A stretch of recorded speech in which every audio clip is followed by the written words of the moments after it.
At the Sports History Network, we're proud to introduce you to a new sponsor for our podcasts. It's Home Field Apparel, your premium collegiate apparel brand right out of Indianapolis. They've got incredibly comfortable t-shirts, plus they're officially licensed with vintage college designs. They have over 150 plus colleges available now and always adding more. Homefield digs through the archives and history of your school to find unique logos, mascots, and moments to make thoughtful designs for your school. When you shop today, new customers can get a 15% discount off their first purchase using the promo code SPORTSHISTORY at checkout. You can learn more at homefieldapparel.com. This podcast is part of the Sports History Network, your headquarters for the yesteryear of your favorite sport. You can learn more at sportshistorynetwork.com. Hey there, sports history fan. This is Arnie Chapman, a.k.a. the Football History Dude, and I'm coming into you with another FHD Vault episode for you. It's actually kind of like a bonus episode because today that this episode releases, which is actually not on a Wednesday, is September 17th of 2022. And this happens to be the 102nd birthday of the NFL.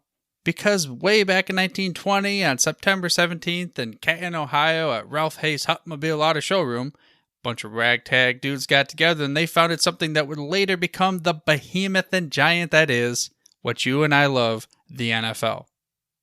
So today what we're going to do is we're just going to go ahead and replay an episode that we aired way back in 2020. And this episode is one of those things where it was like an amalgamation of football historians, the leading football historians for different teams and franchises that were there when the NFL was founded.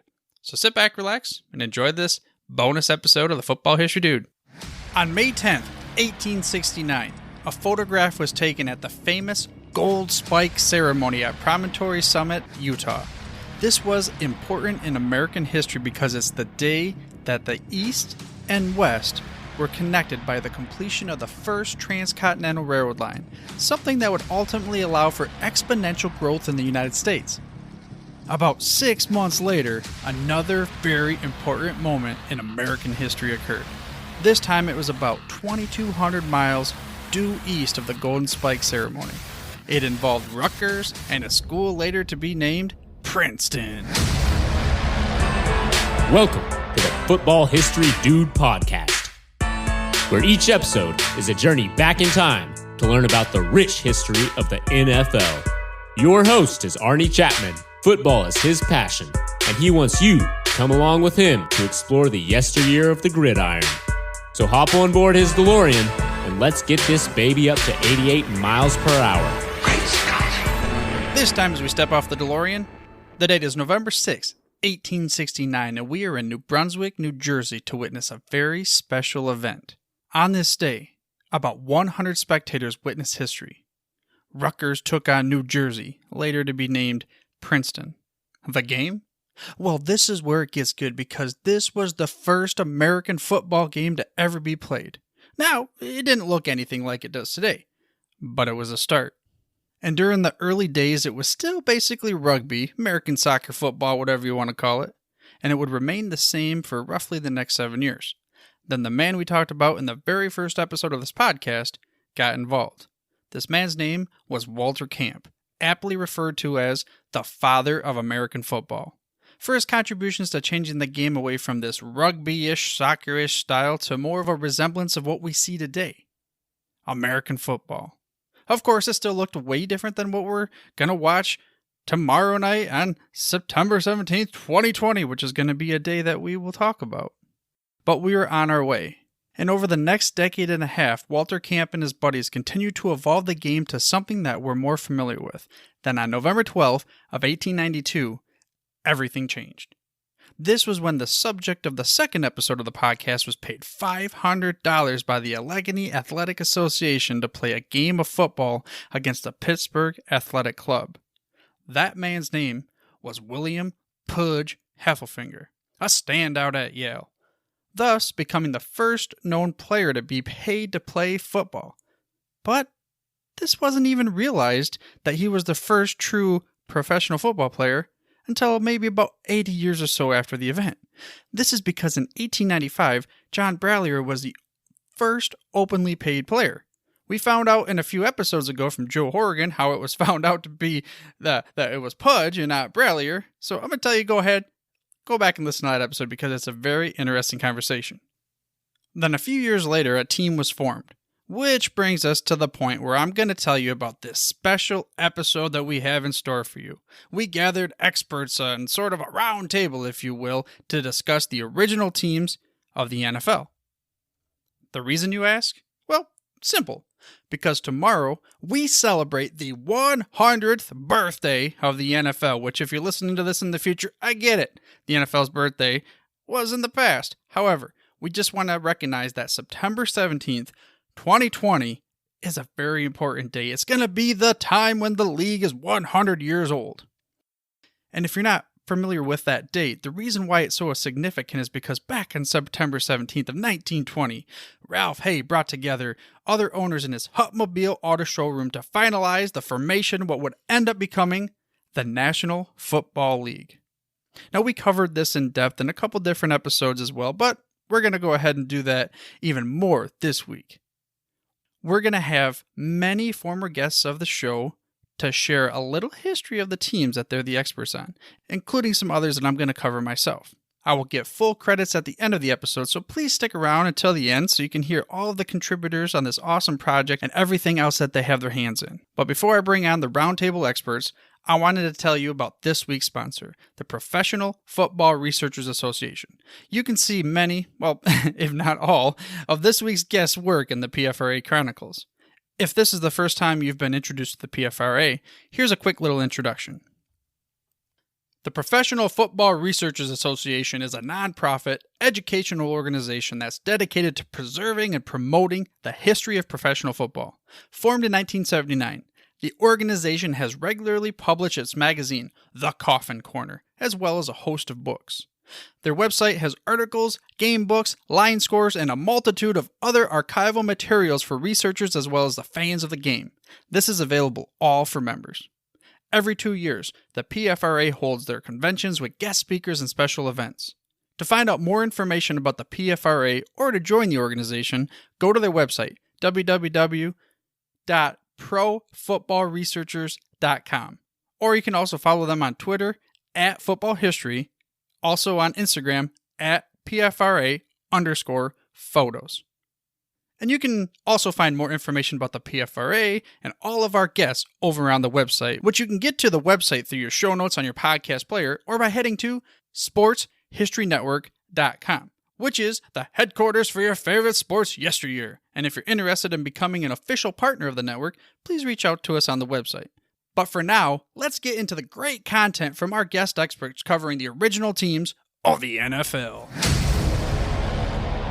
First up, I'm going to go ahead and read some excerpts from an in-depth article provided by Chris Willis of NFL Films regarding the Canton Bulldogs. It's probably fair to say that without the Canton Bulldogs and the owner, the timeline of the NFL would not be the same. For the entire article, you should really go to the website and check it out. But here it is. The Canton Bulldogs, a team history and overview. The Canton Bulldogs were a pro football team located in Canton, Ohio. The Canton team started playing in the unofficial Ohio League from 1902 to 1906, and then again in 1911 to 1919, as well as in the National Football League from 1920 to 1923, then again in 1925 to 1926. The Bulldogs will go on to win 3 Ohio League championships in 4 seasons, 1916 to 1917, and then also 1919. They were also NFL champions in 1922 and 1923, as the Bulldogs played 25 straight games without a defeat, still an NFL record. As a result of their success and the NFL's founding in Canton, the Pro Football Hall of Fame is located there. Jim Thorpe, the Olympian and well-known athlete, was a Bulldogs' greatest player.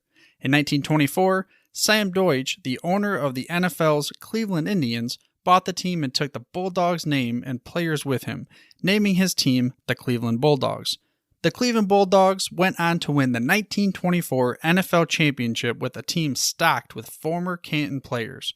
The Canton Bulldogs were re-established in 1925, with new owners, and the NFL considers the 1925-1926 Bulldogs to be the same team as the earlier ones from 1920 to 1923. But let's go back to the beginning. Football origins. Prior to the debut of pro football in the city, an amateur team from Canton was considered as the best team in Stark County. Until about 1902, it competed with the Akron East Ends for the Ohio Independent Championship. When the Massillon Tigers arrived on the scene and went professional, Canton, an amateur team, was no longer competitive. The Canton Bulldogs were officially established on November 15, 1904 as the Canton Athletic Club, a club designed to operate baseball and football teams. The statement stated that the football team was to be a professional organization complete with a professional coach. The main goal of the new Canton professional team was to defeat the Massillon Tigers, who had won the Ohio League Championship in 1903 and 1904. To do this, Canton recruited several of the best players in the game for more money than what they were getting. Bill Laub, a player, team captain, and coach for the Akron East Ends, was hired as the team's first ever coach. The team began its 1905 season with a 7-0 record. The Bulldogs then traveled to Latrobe, Pennsylvania to play the Latrobe Athletic Association, led by quarterback John Brallier. Latrobe was not only the current Pennsylvania champions, but had gone undefeated for the last 3 seasons. In a tough, back-and-forth contest, Canton lost 6-0. But the worst part of the setback came when Laub was injured and was unable to finish. Blondie Wallace, a former All-American for the Penn Quakers, was named his replacement. 2 weeks later, Canton lost the Ohio League title to the Tigers, 14-4. During the 1906 season, the team from Canton became known as the Bulldogs. Early in November, R.C. Johnson, an editorial cartoonist for the Canton Repository, drew a picture with the man next to a cub lying in wait for the Massillon Tigers. Suddenly, overnight, the team was called the Bulldogs. Wallace began the season by signing several players off the Massillon team, such as Jack Lang, Jack Hayden, Herman Kirchhoff, and Clark Schrantz, away from the Tigers. Due to the money being spent by Canton and Massillon on professional players, both teams ended up with a spending deficit that had to be shouldered by local businessmen. That year, the Bulldogs won their first game against the Tigers, at Canton, mind you, but lost the second game at Massillon. Due to rules of the championship series, to win in the second game allowed Massillon to claim the Ohio Championship. Shortly after the game, a Massillon newspaper charged Wallace with throwing the second contest to entice Massillon to play a third game to decide the championship. Canton denied the charges, maintaining that Massillon only wanted to ruin the club's reputation before the final game against Latrobe. Although Massillon could not prove that Canton had thrown the game, the accusation tarnished Canton's name and no one attended the Latrobe game. The scandal nearly ruined pro football in northeastern Ohio. The Canton Morning News put a $20,000 price tag on the 1906 Massillon Tigers team, while many speculate that the Bulldogs probably cost more. While Massillon was still able to field a local team in 1907 and still won the Ohio League Championship, the Canton team folded. But then we get to the Bulldogs' return and Jack Cusack taking over. In 1911, Canton finally fielded a new team called the Canton Professionals. This would be the first time, but not the last, that the city of Canton showed their resolve by not letting their pro football disappear. The community was now in love with the sport. That fall, the team was made up of entirely local players and the pay was undoubtedly small. In their comeback season, the pros finished in second place in the Ohio League, standings behind Peggy Parrott and the Shelby Blues. In 1912, at the age of 21, Jack Cusack became the team's secretary-treasurer at no cost to the team, as a favor to team captain Roscoe Oberlin. However, Cusack was disliked by the current manager, H. Halter. Cusack later went behind Halter's back to sign a contract with Peggy Parrott's Akron Indians concerning conditions for a match between the two squads, something Halter was unable to do. When Jack's actions were discovered by Halter, he tried to dispose of Jack's services through a team meeting. However, during the meeting, the team sided with Cusack, after discovering he had secured a 5-year lease on Lakeside Park for the pros. The result was Halter being removed from the team and Jack being named the team's new manager. Then moving forward, we have another event to note. Jim Thorpe signs with the Canton Bulldogs in 1915. The notoriety of the world's greatest athlete was possibly even more important in name for the league than anything that he did on the field. And because Jim Thorpe was able to draw big crowds, Cusack was able to put together a financially stable squad that included several All-Americans. The average attendance prior to Thorpe's arrival was about 1,500. That soon rose to 5,000, 6,000, and eventually 8,000 spectators, which was the capacity of Canton's Lakeside Park. For the two big games at the end of the year against crosstown rival Massillon, each game drew over 10,000 fans. Some reports claim that the game in Massillon even had nearly 15,000 spectators. Thorpe would remain pro football's chief attraction until Red Grange would enter the Pearl game in 1925. But going back, in 1917, the Bulldogs once again claimed the Ohio League Championship by finishing with a 9-1 record. Neither Canton nor Massillon played during the 1918 season because of World War I and the flu epidemic. During that missed season, Jack Cusack wanted a bigger payday. He decided to try and strike it rich by leaving Canton to start up an oil business in Oklahoma. He sold the team to Ralph Hay, a successful automobile dealer in Canton. The Bulldogs would return to glory through the years, and rumblings of a pro league were in the air. And now we get to that day, the NFL's first meeting on September 17th of 1920 in Canton, Ohio. And here is that story. On a hot and muggy Friday night in Canton, Ohio on September 17th, 10 professional football teams convened at the automobile showroom of Ralph Hay. The football managers arrived into town by train, but nobody really stopped the presses to announce their arrival. Hay really didn't know how many owners would actually show, so his small office wasn't big enough to have the meeting. So, they moved out in the spacious showroom with the cars on display. It was quite a scene as these milestone men met in the showroom of an automobile dealership. One of the 10 owners would always remember the trip to Canton. George Halas, in his autobiography, Halas, described the experience as such. Morgan O'Brien, a Staley engineer and a football fan who was being very helpful in administrative matters, and I went to Canton on the train. The showroom, big enough for 4 cars, Hupmobiles and Jordans, occupied the ground floor of the 3-story brick Oddfellows building. Chairs were few, and I sat on a running board. At the meeting were the 4 teams who were at the August get-together with same representatives. Hay and Thorpe for Canton, Need and Ranney for Akron, O'Donnell and Kofall for Cleveland, and Stork for Dayton. Also were Walter H. Flanagan, the veteran manager of the Rock Island Independents, Earl Ball of the Ball Mason Jar Company, and the backer for the Muncie Flyers. George Halas and Morgan O'Brien representing the A.E. Staley's Decatur team, Chicago contractor Chris O'Brien, who operated the Chicago Cardinals, Leo Lyons represented his Rochester Jeffersons, and Dr. Elva A. Young, owner of the Hammond Pros.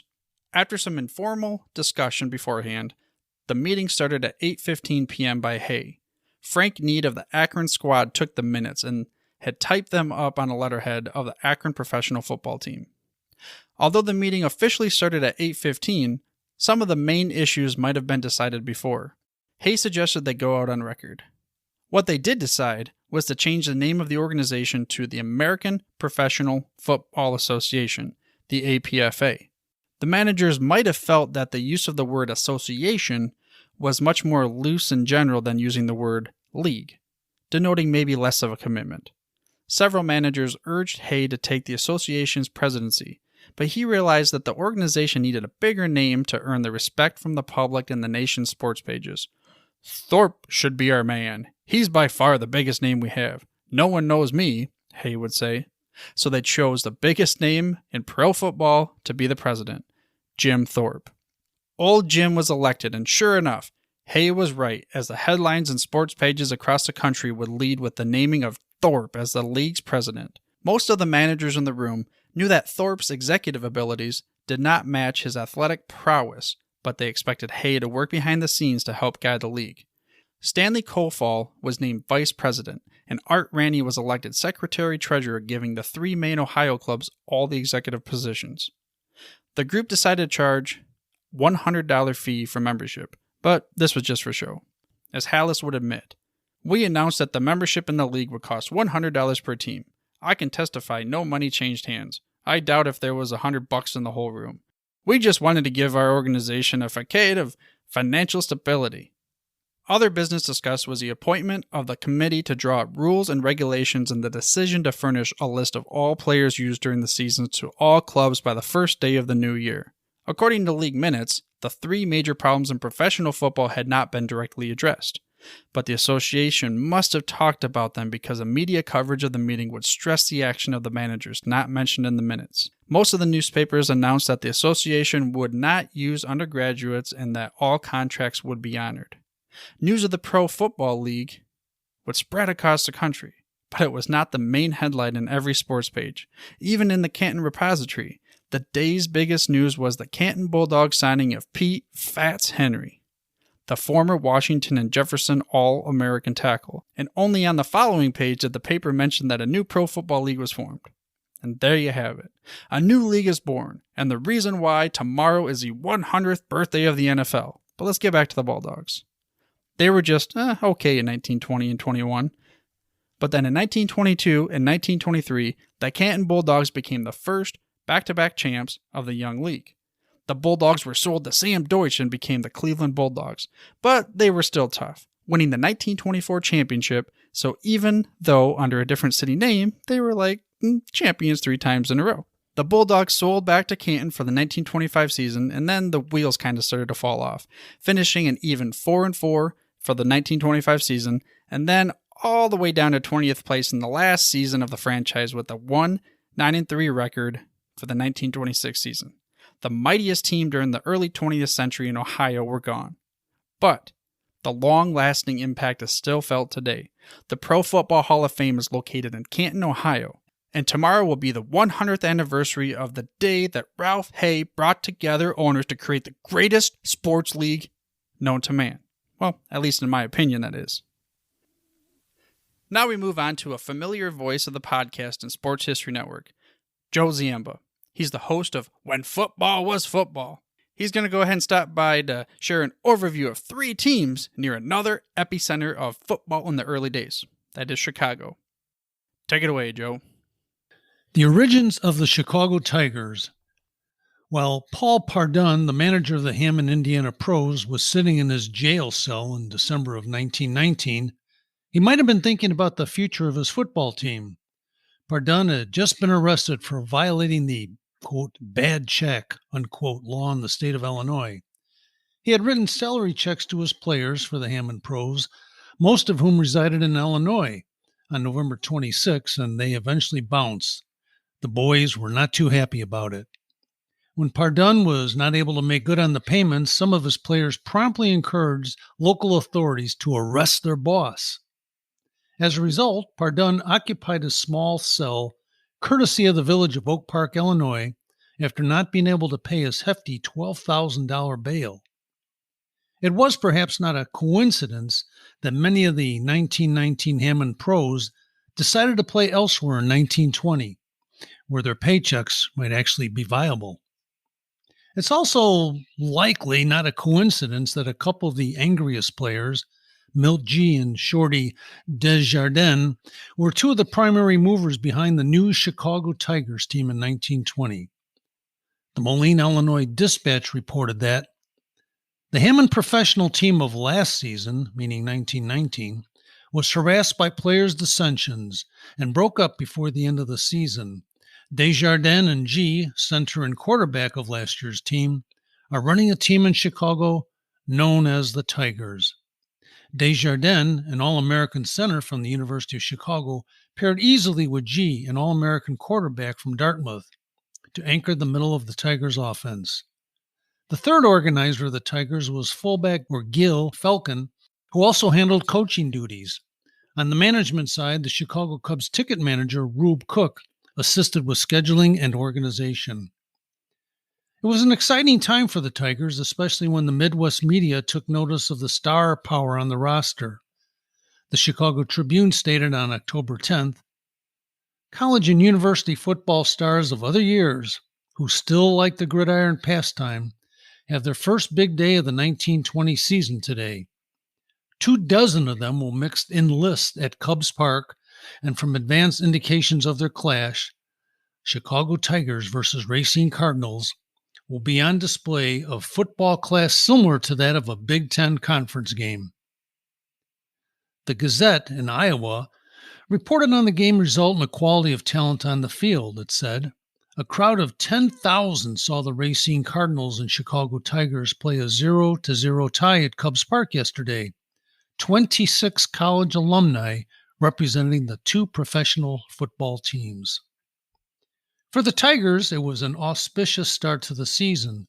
The team managed to reserve Cubs Park, now known as Wrigley Field, as its home field for the year and attracted a large enough opening day crowd to justify the use of that facility. The following week, the Tigers edged the Detroit Heralds 12-0 at Cubs Park in front of 5,000, setting up a battle with the Decatur Staleys for the, quote, professional championship of the Midwest, unquote, according to the Decatur Herald. Although the contest was originally scheduled to be staged in Decatur, the Tigers ended up hosting the game in Chicago. Before another 5,000 attendees, the Staleys persevered 10-0. Eventually, the Tigers finished the 1920 campaign with a 2-5-1 record and then disappeared from the league. However, there is one footnote to the Tigers' history that needs to be addressed. A story had been floating around for years indicating that the game between the Tigers and the Cardinals on November 7, 1920, would be for more than bragging rights. If the report was accurate, the teams would be playing for the right to remain in existence. In other words, the losing team would become the property of the winner, so that only one of the two would remain in Chicago. While the Cardinals won that contest 6-3, there is certainly no proof that such a bet ever existed.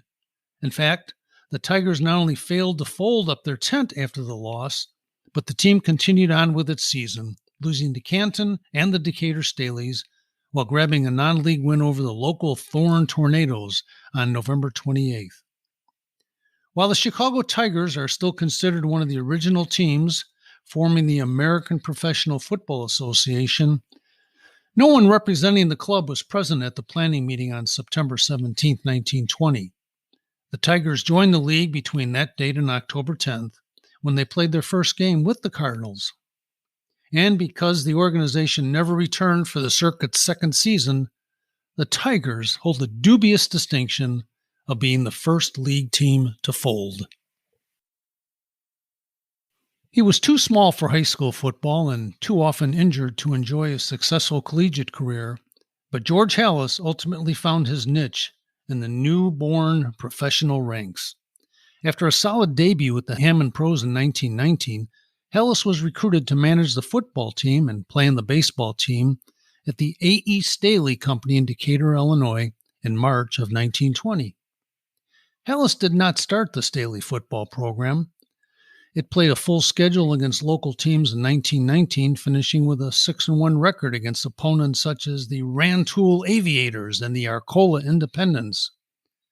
If anything, Halas was a visionary, and after accumulating personal contacts through his collegiate years at Illinois, then a successful season with the Great Lakes training team during World War I, as well as the Hammond Pros, Halas received permission from the Staley Company owner to develop a more competitive club. The players Halas brought in would work at the Staley plant and also practice daily on company time, which was a distinct advantage in those days. In his autobiography, Halas explained that the objectives of the football team were, quote, to stimulate employee morale and fitness and spread the Staley name throughout the nation, unquote. In order to do so, Halas would need to elevate the status of his grid team from a local powerhouse to a competitive player on the national stage. Halas explained in his book that, I wrote to Ralph Hay, the manager of the Canton Bulldogs, one of the best run and most prominent teams. I mentioned our need for a league. He called a meeting on September 17, 1920. Representing the Staleys at that meeting would be Halas and Staley engineer Morgan O'Brien, according to the Decatur Herald.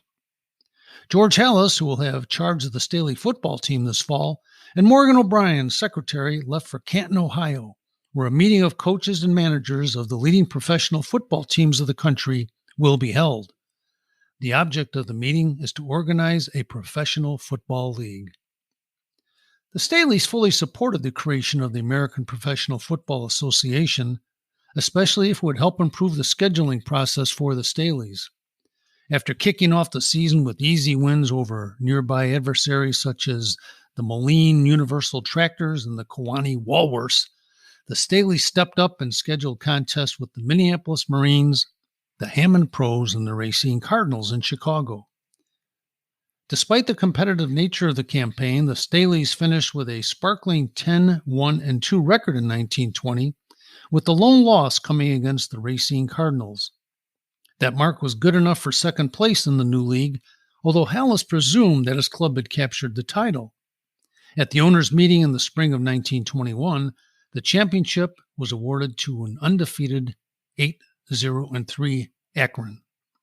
With no formal scheduling process and without a playoff system, there were still several items that the new league would need to address in the future, and Hallis would ensure that he was prominent in any of those discussions for the next several decades. During the season, Hallis switched some games to Chicago to take advantage of larger seating capacities using Cubs Park. Only 3 games were actually played in Decatur, grossing a total of about $1,900 per Hallis, while 5 contests were staged in Chicago, bringing in over $20,000. The economic writing was on the wall for the Staleys, who would become known forever as the Chicago Bears in the near future. As for that first APFA year, Hallis was pleased. He said, "The 1920 season confirmed my belief that professional football has a great future." The origin of the Racine Cardinals. While the Arizona Cardinals today can claim to be one of only 2 original NFL franchises still in existence, the team can also take credit for being the oldest professional club. The lineage of the Cardinals can be traced back to 1899 in the person of one Chris O'Brien. In that year, 18-year-old Chris O'Brien, along with his brother Pat and a neighbor called Tom Clancy, formed a neighborhood football team called the Morgan Athletic Association. It was simply a group of local kids who loved the budding game of football.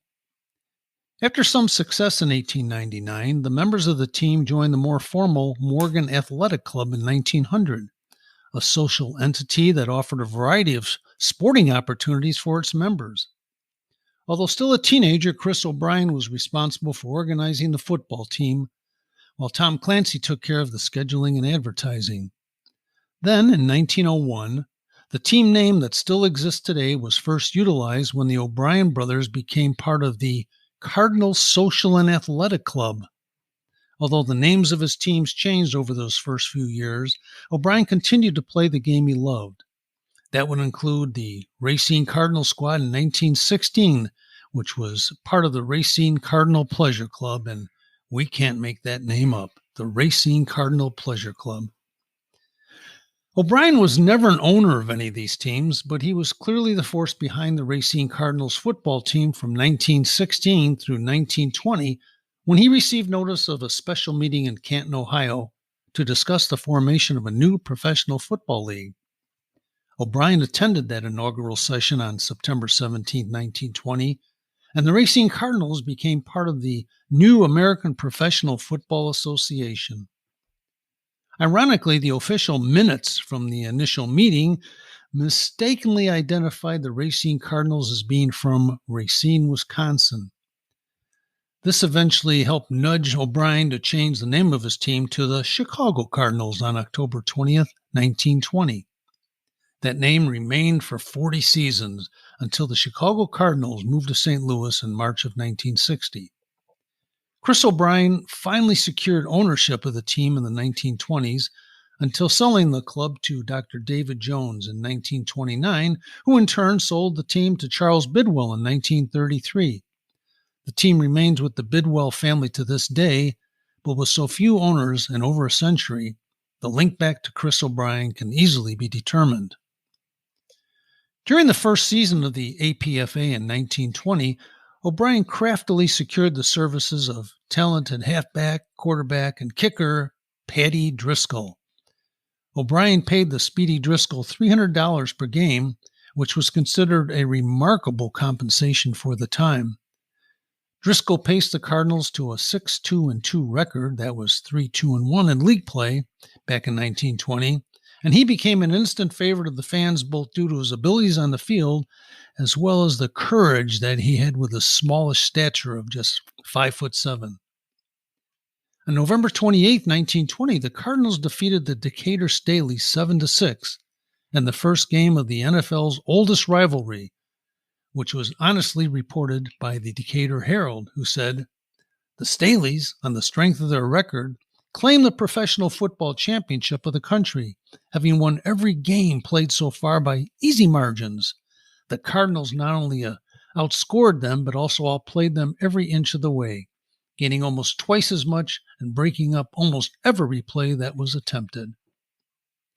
In Chicago, that gritty battle attracted a nice crowd as well as some positive media coverage from the Chicago Herald-American, which said, "Chris O'Brien's Chicago Cardinals sprang the biggest surprise of the local football season when they walloped the undefeated Staleys of Decatur in a thrilling 7-6 contest at Normal Park. More than 5,000 fans saw the pastime, which was as full of football energy and skill as 3 ordinary contests." A week later, on December 5th at Cubs Park in Chicago, the Staleys, soon to become the Chicago Bears, returned the favor by edging the Cardinals 10-0. The Cardinals played one more game on December 19th that resulted in a 14-14 deadlock with the local Stames. But taking a peek under the covers revealed that the Stames had loaded up with players from the Staleys and the Chicago Tigers for this exhibition duel to conclude the Cardinals season. Since it was a non-league game, no one probably paid attention to the roster jumping that was so evident. Prohibiting players from bouncing from one team to another was one of the primary goals of the APFA and demonstrated why a formal professional league was so essential to the future success of postgraduate football. I tell you what, Joe sure does love his old Chicago football. And speaking of a love of football, let's get into a little bit of my favorite team. Well, I mean, the same city, but it wasn't the Detroit Lions back then. First, I'll read a short summary of the Detroit Heralds, and then you'll hear about the Cleveland Tigers. These were the only 2 teams I couldn't track down an expert for. So there's a little bit more of an in-depth episode for each team near the end of last year. Go ahead and check that out on the show. The Detroit Heralds were a team derived from a group of University of Detroit players. It really came about after the university decided to eliminate the football program. Led by Bill Marshall, the Detroit Heralds were formed in 1905. This was a big year for sports in the city of Detroit. It was the same year that legendary Ty Cobb started his pro career with the Detroit Tigers. By all accounts, it appears that the Detroit Heralds dropped their amateur status in 1911 and became a local semi-pro football team. Things were picking up for pro football in the city of Detroit. The events of World War I and the 1918 flu would end up closing the doors for many football teams in the area, but the Heralds kept on trucking. The team became well known in Detroit by this time, winning city and even state championships. According to Vintage Detroit's website, the team drew 16,000 fans for a game against the Fort Custer All-Stars. Also, it would end up hosting Jim Thorpe and the Canton Bulldogs that same year. We discussed in an episode a while back with Chris Serb how many military teams played football as a way to earn money for the war efforts. But flashing forward, the league meeting of September 17th of 1920 that we keep talking about, the Detroit Heralds did not have representation at this meeting. However, they did join the league, considering they were a good fit for one of the nation's largest cities at the time. Detroit's first game was on October 17th in Chicago against the Chicago Tigers. Detroit lost this game, but according to NFL.com, the team ended up with a 2-3-3 record for the season. Then the team was rebranded as the Detroit Tigers for the 1921 season, but unfortunately they had to disband in the same season. A short-lived ride in the NFL for the first team in the city of Detroit. The city would end up seeing another professional team join the NFL in 1925, under the name of the Detroit Panthers. This team was pretty good, amassing an 8-2-2 record, but only lasted a couple of seasons. Then back in 1928, the Detroit Wolverines had a 7-2 record in their inaugural season, but this would also be their last season.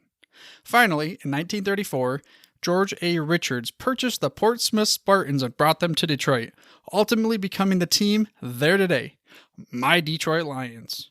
And a quick note about the Detroit Heralds. They are recognized as the first independent team in America to wear numbers on their jerseys, publicizing their players to make the game more fan-friendly. The Cleveland Tigers. As with most teams back in the day, there was quite a bit of a turnover. The Cleveland Tigers were no different. But we're going to go ahead and pick up this story at the meeting. Local sports promoter Jimmy O'Donnell purchased the team and ended up going to the September 17th meeting in Canton, Ohio. Along with O'Donnell at the meeting was Stanley Kofall. The team ended up with a 2-4-2 record, so not too successful. The one bright spot of the season, though, was the game against the future first champions of the league, Akron Pros. Cleveland was able to score 7 points against the club, which doesn't seem like that big of a deal, but this was the only points that the Akron Pros allowed all season. Moving to 1921, the team changed the name to the Cleveland Indians and shared both the name and stadium with the baseball club. The team ended up with a 3-5 record, and then they disbanded, leaving the city of Cleveland just wanting more. Cleveland fans wanting more. That's been a common theme for Cleveland and Detroit for quite some time now. Someday we'll get our own. But at least we still have a team. Next up we have Simon Herrera of Headliner.app. He doesn't have the same. Take it away, Simon. Hey, Arnie. Thanks for having me. My name is Simon Herrera, and the team that I research is the Rock Island Independents. So a little bit about their origin. They're from Rock Island, Illinois, and that is one of the 3 cities that made up what was called the Tri-Cities. The other 2 were Davenport and Moline. Back then, the local high schools formed their own football teams in 1899. The area itself was really a farm manufacturing hub, and the Rock Island line ran over the Mississippi there and then out east. So that was really a central location for a lot of manufacturing, and in the end that would play a part in how the team was able to, travel east to play these other teams and bring in some of these teams from other cities.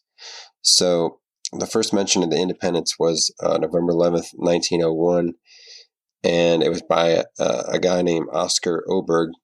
There's very few details about him or the team itself, but basically this was just a small neighborhood version of the team that existed for a couple of years and then faded away.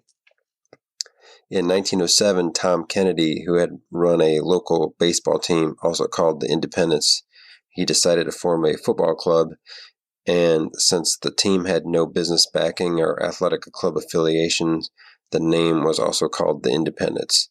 So he would call a meeting each year after that to take up a vote to see if there was enough support for the team, and for a couple years there was. So during those couple years, the team was successful, but again, they faded away. Then in 1912, a guy named Joe Smith formed the team, and there's not a whole lot of mention of him, but he did hire a guy named John Roche, a former Rock Island football high player, to be team captain. So he assembled a mix of former Rock Island High players and a few other locals, and Roche led the team to an 8-0 record that year. And over the next couple years, in 1913 and 14, they had a record of 19 wins, 2 losses, and 1 tie. So that was really, that's really where the team took off and really became a good amateur team. Then in 1915, he handed the team over to Walter Flanagan, who had been his assistant for 2 years. And Walter Flanagan really wanted this team to be the best team in the area. He was super competitive. Later on, he was using the newspapers to, settle disputes and, go back and forth on the takes at the gate, just filling the local Rock Island papers with all sorts of stuff about the teams and the other owners in the Tri-Cities. But basically from 1915 to 1917, he built up a great team. He finally got a couple of college men from local colleges on his teams. And then in 1917, he invited the most famous team from out west of the Mississippi there, the Minneapolis Marines, into town. The game drew over 6,000 people at Douglas Park, and it was a huge success. It was a close game. The Independents lost 7-3. And 3 weeks later, they brought them back again. They lost by a little bit wider margin, but he realized something. In between those two games, he had lost to his rivals from Davenport, and he took a gamble, and it paid off. He invited 5 of the Marines back for a rematch against Davenport, and they beat Davenport 23-7. So he stole a few players from Minnesota, recruited from outside the area, and kind of outsmarted the Davenport team. 1918 was World War I and the Spanish flu, so that kind of slowed all the momentum he had. But in 1919, he had set his sights very high and was, from the start of the year, trying to schedule Jim Thorpe and the Canton Bulldogs. So after getting off to a good start, winning the first 2 games, they ran into the Hammond All-Stars and lost 12-7. So after that, things didn't look good. Jim Thorpe definitely wasn't coming to town. But over the next few games, they beat a team from Cincinnati. They tied the Pine Village team, who was a famous team from Indiana.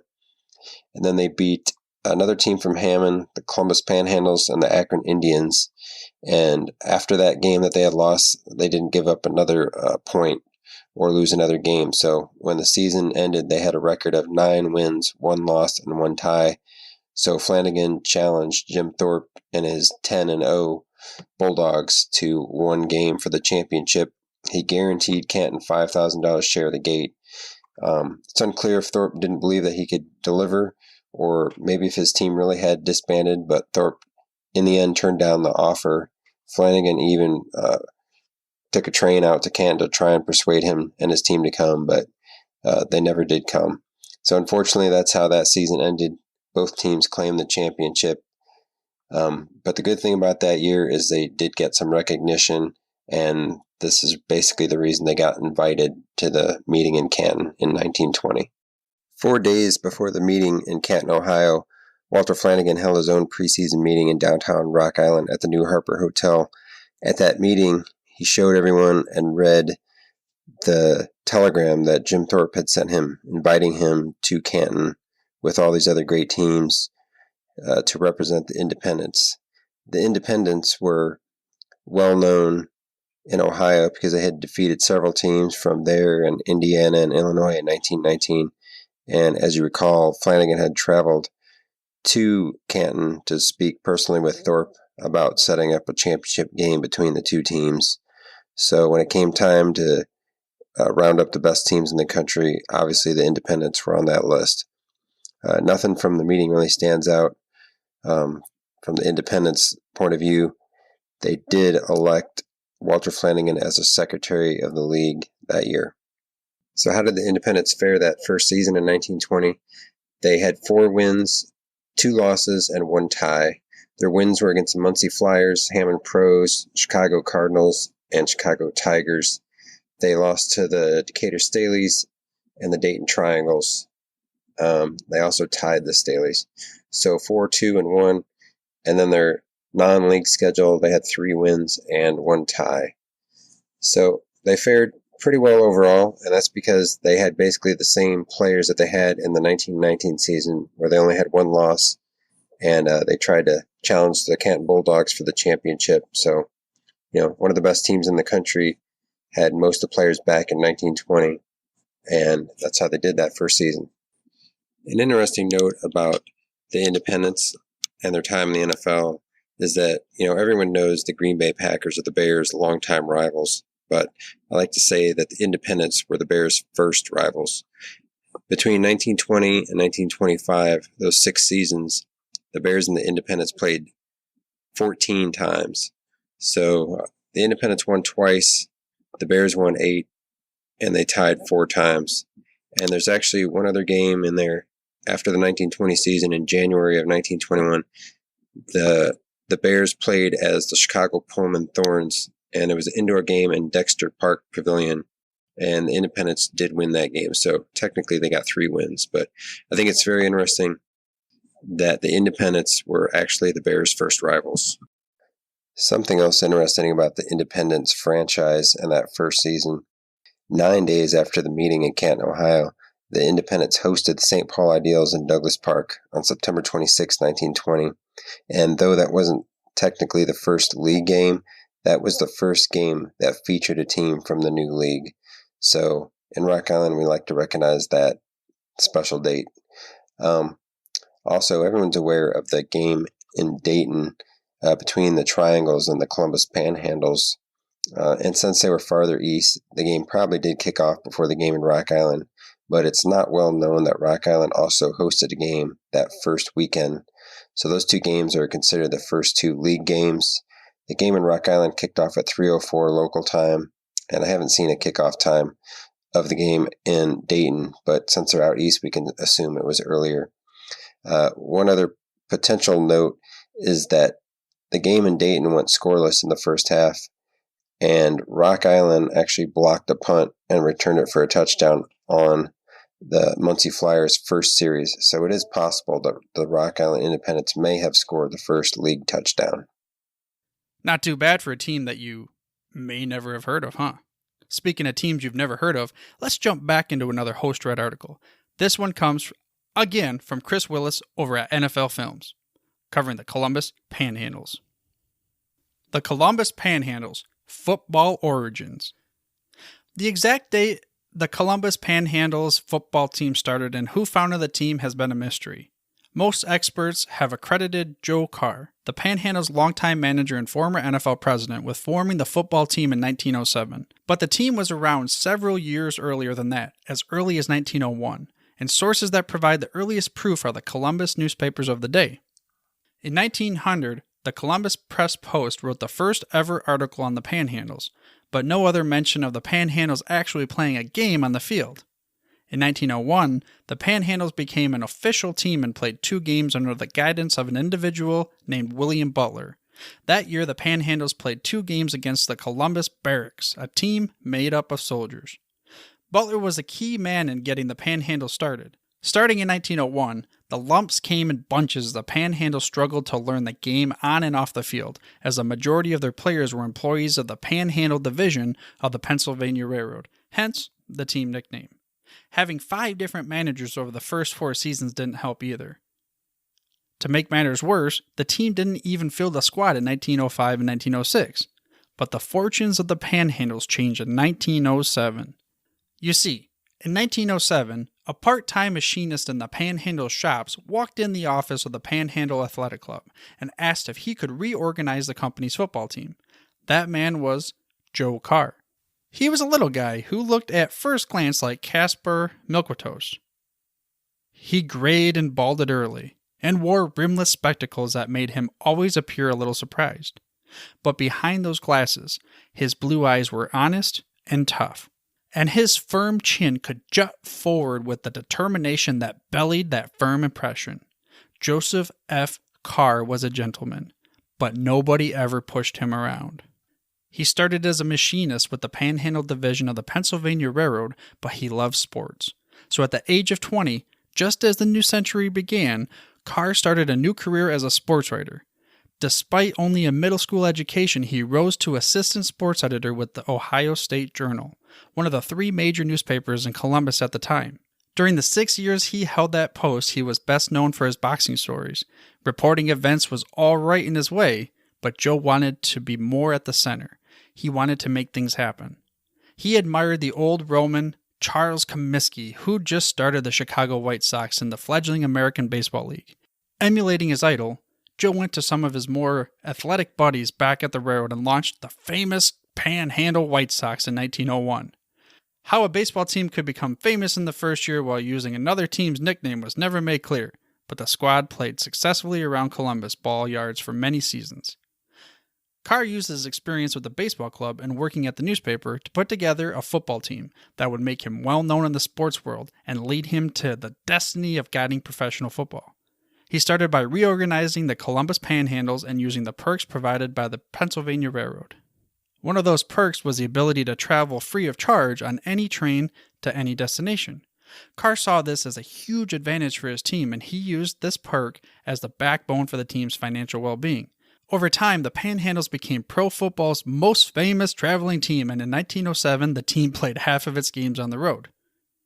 Carr scheduled his team to play on the road not only to take advantage of the free travel, but also to eliminate the cost of a stadium rental.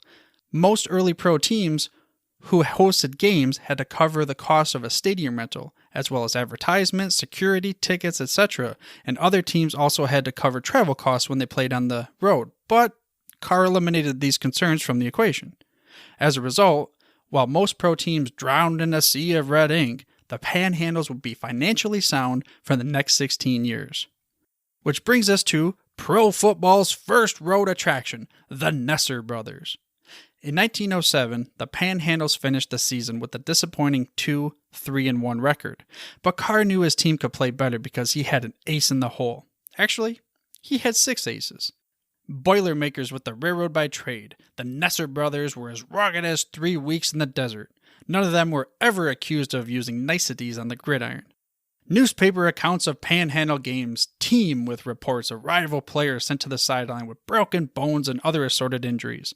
At least once a year, a story would commend the team for playing a clean game. It's easy to read the unprinted footnote, unlike their normal style.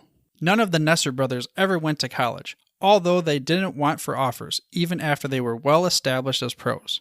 But as Jim Durfee, a Columbus newspaperman who refereed more than 100 Panhandle games, was fond of saying, "You had to be an All-American to beat the Nessers."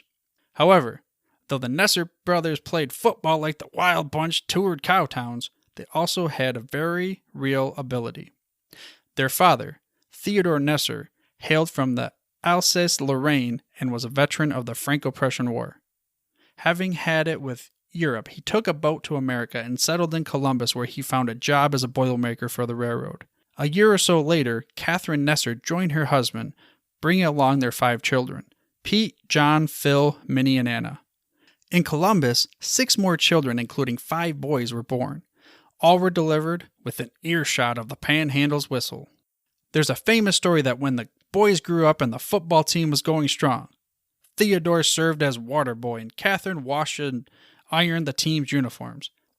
The first part is probably an exaggeration, although old Theodore may have gone out on the field a couple times during timeouts to give his boys hell if they were losing. The second part of the story has to be true to some extent. If Mrs. Nesser cleaned only her boys' uniforms, she was practically laundress for the whole team. Joe Carr used the 6 brothers as the backbone of the Columbus Panhandles, and the football-playing family remained in that role for nearly 20 years. From 1901 to 1922, no team fielded in 1905 and 1906, that is, the Panhandles were a major fixture in the sport, with their best years coming in a 3-year span between 1914 and 1916, when the team went a combined 22-10-1. Over that same 20-year period, the Railroaders were also the best pro team in the city of Columbus. The team would compile an outstanding 33-5 record against opponents from Columbus, including an amazing 32-1 record over their last 33 games. The Panhandles were the best pro football team to ever come out of the capital city. With the combination of the Nesser brothers as an attraction and the free travel by railroad, the Panhandles became the biggest attraction in the early days of pro football. The majority of the good teams in the Ohio League and around the Midwest were more than willing to schedule Columbus, as they knew it would be easy to advertise a game featuring the Nesser brothers. Fans everywhere came out to watch the Railroaders. The Panhandles' rough and tough playing style. Because of the limited time to practice and prepare for games, the Panhandles did the majority of their preparation during lunch. Workers had a 1-hour break during a normal workday, and the players usually took the first 15 minutes to eat lunch and used the remaining 45 to practice football. The athletic field behind the railroad shops in Columbus became a popular spot to learn and watch the game of football. It must have been a funny scene. Boilermakers and machinists out on a dirty gravel field in blue jeans and work boots trying to run plays or kick football.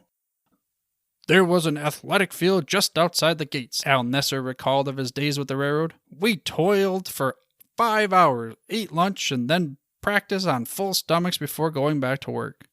Over the years, Panhandle's rosters didn't include many former college players or All-Americans, so the athletic field in the railroad yards became the place where the team would find out who could play. The team's reputation for dirty play was learned and developed right on the railroad yards, not college gridirons. The press sometimes criticized the Railroaders for the rough tactics, but fans loved them. In 1922, this was the last season for the Columbus Panhandles. They went winless in the NFL at 0-8-0 record. From 1923 to 1926, President Carr placed an NFL team in his hometown of Columbus as he replaced the Panhandles with the Columbus Tigers.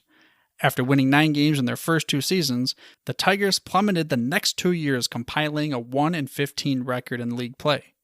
Carr soon realized that the city was in love with Ohio State football, and citizens of the capital city could only afford to purchase 1 football ticket a week, so he folded the franchise after the 1926 season. Plus, Carr was moving the NFL to the big city in Columbus with only 290,000 citizens in 1930, despite being Carr's hometown and where the NFL headquarters was stationed, wasn't going to make the cut. Now we hear from John Steffenhagen about the Rochester Jeffersons. The Rochester Jeffersons began play in the fall of 1898 in downtown Rochester, New York, along Jefferson Avenue, thus the team name. It was a sandlot football squad originally comprised of expelled University of Rochester students, players who spent too much time betting and playing football on campus and not studying enough. After being thrown off the team, the players and their parents turned to the enormously powerful and influential Jefferson Club. The Jefferson Club was a political entity which had power over candidates and elections in the early 1900s, not just in Rochester, but throughout the country. It had branches in many major cities and wielded its influence in support of the Democratic-Republican Party agenda, founded by Thomas Jefferson himself. The exclusive club supported the expelled students and paid for cleats and smocks and created a new sandlot football team for them. The players were also allowed back into college after negotiations took place between the Jefferson Club and the University of Rochester. The first newspaper article mentioning the Jeffs team appeared in the Rochester Democrat and Chronicle in 1908, with William Glavin serving as their manager. 1908 was also the first year Leo Lyons joined the team, and 2 years later, the 18-year-old took over as player, manager, coach, and owner, steering them from a ragtag bunch of sandlotters to state champions. They were often referred to as the Jeffs. By 1910, the team wore bright red uniforms with 2 white stripes on the sleeves and the Jeffs logo on the front. Leo went with the bright colors to stand out from the other teams, from the advice of childhood friend Walter Hagen, who would go on to become a golfing legend known for his flamboyant style. In the summer of 1910, the team had no manager, no future, and no owner. That is when Leo Lyons pursued his dream of professional football in Rochester and took over as player, manager, coach, and owner. Along the way, he would recruit one of pro football's first African-American players, Henry McDonald, that year, who would don the red and white uniforms of the Jeffs.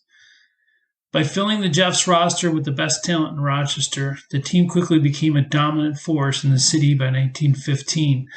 The team players were now paid, no longer amateurs, but semi-pros. The team challenged other state teams from places like Buffalo and Syracuse, and vied for the state championship, usually against teams from Buffalo. By 1916, the Jeffs would be the New York State champions. With their owners still obsessed with making the Jeffersons a professional team, Leo contacted the only hotbed of football in the country, the Ohio League, and Jim Thorpe. Lyons had heard that forming a pro football league was on the minds of those out west, so he booked a game against the vaunted Canton Bulldogs in 1917. It was the only way he saw to put the Jeffs on the map and make those aware in the Ohio League he wanted to be part of a new and exciting professional football league. After that game, Leo stepped aside Canton player Jim Thorpe and Canton owner Jack Kuzak and said he wanted in if a new league formed. Thorpe and Lyons exchanged phone numbers, and Thorpe said he would let him know when things developed. The next few years after dealing with World War I and the influenza epidemic in 1918, the Jeffs were still one of the best squads in New York. Leo was the only team manager and owner from New York invited to both organizational meetings in August and September of 1920. Unable to make the first meeting in Canton in August, Leo was present by letter. However, on September 17, 1920, Leo was present at Ralph Hayes' small automobile showroom for what the NFL recognizes as the founding of the NFL. Leo had only known one man from the meeting, Jim Thorpe, though Leo did strike up a conversation with George Halas, who would become a lifelong friend. All the other men assembled there knew one another from playing against each other in the Ohio League, thus making Leo Lions an outsider. During the 1920 season, the league teams played both league and non-league outfits. Sometimes they would have to change. That would have to change years later. For the inaugural season, Leo Lions bolstered his roster with college standouts like Bart Carroll and Jim Laird from Colgate, Joe DeMoe, Frank Wickham, Ray Witter, Lou Usher, and Johnny Barsha from Syracuse. Jack Forsyth, a Rochester football legend, coached the team. The Jeffs won their first 4 games, but none were league teams. Their 5th game resulted in a 17-6 loss to the Buffalo All-Americans, who were a strong team. Rochester finished the season 6-3-2, though only played one league team. Unfortunately, fans in Rochester began revolting against the idea of a local team comprised of non-local players. Leo would explain in nauseam in the newspapers why local talent could not cut it in a professional football league, and that football would become as big as Major League Baseball soon. Lions was often referred to as a dreamer and a quack for that reasoning. It was not just a struggle for the Jeffs. All the new pro teams had it tough. The idea of a successful professional football league was not a popular one, especially outside of Ohio. That story's way cool. I mean, Leo Lions. Talk about your great-granddaddy and just totally starting. He was Mr. Everything for the team. And speaking of Mr. Everything, he didn't really get into it as much here. You got to go back. You got to listen to that episode when we had John on the show so you could really see how much Leo Lions meant to the NFL in Rochester at that time. But now we're going to move on to another team in New York. This time we get to hear from Jeff Miller about the Buffalo All-Americans. When the American Professional Football Association began play in 1920 with teams such as the Akron Pros, Canton Bulldogs, Columbus Panhandles, Dayton Triangles, Decatur Staleys, and Rochester Jeffersons, the Buffalo All-Americans were there. Led by coach, quarterback Tommy Huggett and a bevy of actual college All-Americans such as guard Swede Youngstrom, tackle Lou Little, Murray, Shelton, and halfback Aki Anderson, Buffalo might have had the most aptly named team in the history of the league. The team was an outgrowth of a local semi-pro outfit called the Buffalo Niagaras, named for a Queen City street, who in 1918 had won the Buffalo Semi-Pro Football League title. A year later, the Niagaras' core players formed a new team called the Prospects, after another Buffalo street. The Prospects carried on the tradition of success, taking the New York State Championship in its first and only season. After claiming local and state titles in successive seasons, Buffalo's Gritters were eager to try their luck with the new National League they had read about. Having missed the initial league meetings, a letter requesting membership was submitted to the league founders, and the Queen City's team was welcomed as a charter member. Much of the early legwork for the Buffalo team was performed by Howard E. Barney Lepper, a former member of both the Niagaras and the Prospects. All of the early press announcements referred to Lepper as the team's manager, and it was Lepper and local businessman, and Lepper's eventual successor as team manager, Frank J. McNeil, who signed the lease for the team to play their home games at local Canisius College's open area known as the Villa. One of the first players signed up was a feisty, 27-year-old quarterback out of the University of Michigan named Ernest Tommy Huggett, a teammate of Lepper's on the Niagaras and Prospects. After guiding those teams to respective championships, the diminutive Huggett, all of 5 foot 8 inches in height and weighing 150 pounds, was the obvious choice to call the signals for the new franchise. After recruiting such college stars as guard Adolph Swede Youngstrom of Dartmouth, halfback Aki Anderson of Colgate, and Murray Shelton of Cornell, and N. Henry Hine Miller, and center Lud Ray out of the University of Pennsylvania, the team eventually adopted a most logical nickname, the Buffalo All-Americans. The All-Americans established themselves as one of the elite teams in the early days of the APFA, finishing within one game of the title in each of the first 2 seasons of the league. In 1921, the All-Americans actually claimed the title, but lost it to the George Halas's Chicago Staleys in an executive decision. They had gone undefeated in their first 9 games that year, and after defeating the Dayton Triangles at the old Canisius Villa to end their season on November 27th, the All-Americans claimed the league title with a record of 8-0-2. But for some reason unknown, team manager McNeil had scheduled his team to play 2 more games that, well, he told local papers would have no bearing on the team's claim to the title. Enter George Halas.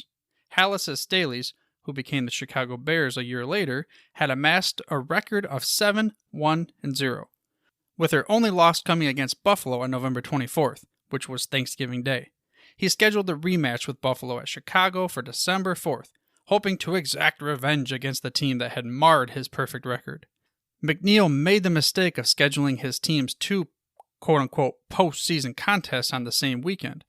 The first for Saturday, December 3rd, against the tough Akron Pros, after which his men would take an all-night train to Chicago to play the Staleys on Sunday. After dispatching the Pros on Saturday, the All-Americans were off to Chicago, where they disembarked the next day in no condition to take on Papa Bear's hungry brutes. The All-Americans fought hard, but the Staleys took the game, 10-7. McNeil still believed his team was champion, but Halas had other ideas.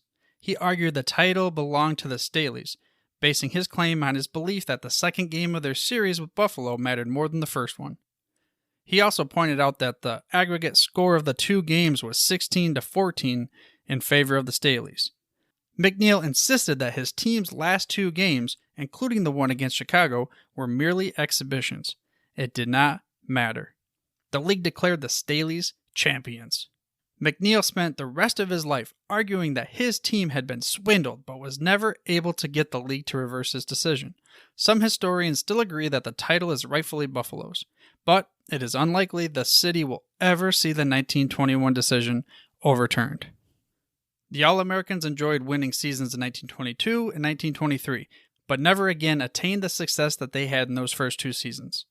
McNeil sold the franchise in 1924 to a group led by Warren D. Patterson and Tammy Huggett, who changed the team name to the Bisons. Huggett lasted 1 more year before hanging up his cleats. Further changes in ownership and name occurred throughout the decade, but to no avail. By 1929, Buffalo's first professional football team had run out of money and time. Fast forward 9 decades, the Buffalo All-Americans were thrust into the limelight on October 30th, 2011, when the San Francisco 49ers tied an obscure record set by the All-Americans in the league's inaugural season. The record in question was for most games at the start of a season with at least 1 rushing touchdown scored, while not allowing a rushing touchdown against them. The long-standing record of 7 games set by the All-Americans took 91 years to break. The All-Americans made sports headlines again in 2019, when ESPN announced that the New England Patriots had compiled a startling point differential, points scored versus points given up, that is, of 170 points through the season's first 7 games. The network, however, used a graphic that showed the pass differential was only good enough for second best in the league history. The best? Yeah, you guessed it. It's the All-Americans of 1920 who compiled a plus-minus 218 points through their first 7 games. What's more, the All-Americans of 1921 had the 4th best differential of 163 points. George Halas's Chicago Bears held the 3rd spot with 173. You know I have to say it, but yes, we did have Jeff on the show before too. Common theme, huh? Next, we didn't have this guy on the show, but we're going to have Roy Tsai cover 2 more teams. He is the vice president of the Pro Football Researchers Association. Take it away, Roy. Who were the Hammond Pros and where is Hammond? The Hammond Pros are one of the original 14 teams that played in the inaugural season of 1920 for what is now known as the National Football League. The league at that time was officially known as the American Professional Football Association, or APFA for short. The Pros played a total of 7 games in 1920. 3 were against other league opponents, while 4 were against non-league opponents. The Pros lost all their league games, all by a wide margin. They did, however, fare a little better against non-league teams, winning 2 and losing 2. They won against 2 strong Chicago independent teams and lost to another Chicago independent team, then another lost to their local rivals, the Gary Elks. More on these games later. Hammond is located on the southern shores of Lake Michigan in the northwest corner of Indiana, just 20 miles from downtown Chicago. The Pros, like many other teams that era, can trace their roots back to around 1910. In the early years of the 20th century, Hammond, a hard-working steel town, routinely fielded strong teams that battled for the county title or a state title. From 1912 to 1917, the Hammond-Clabby Athletic Club was one of the strongest teams in the area. The athletic club takes its name from middleweight boxer Jimmy Clabby, a popular boxer from the Hammond area. Doc Young, who would go on to become the owner of the Pros, served as a trainer and doctor for the Clabby football team. In 1919, local promoter Paul Pardoon formed a team called the Hammond All-Stars. Some papers in that area refer to the team as the Bobcats. Pardoon formed his team to compete with the famous Canton Bulldogs, who were one of the strongest teams of the era. Pardoon went all out and stocked the team with former college stars like Patty Driscoll from Northwestern, George Hallis from Illinois, Milt Gee from Dartmouth, Johnny Barrett from Washington and Lee, and Emmett Keith from Notre Dame. The All-Stars played a strong schedule and went 4-2-3, beating Rock Island, Minneapolis, Detroit, and Toledo, and tying the Canton Bulldogs 3-3, then losing a late-season game by a close score of 7-0. Doc Young traveled to Canton in mid-September 1920 to represent Hammond, hoping to get a team in the newly formed American Professional Football Association.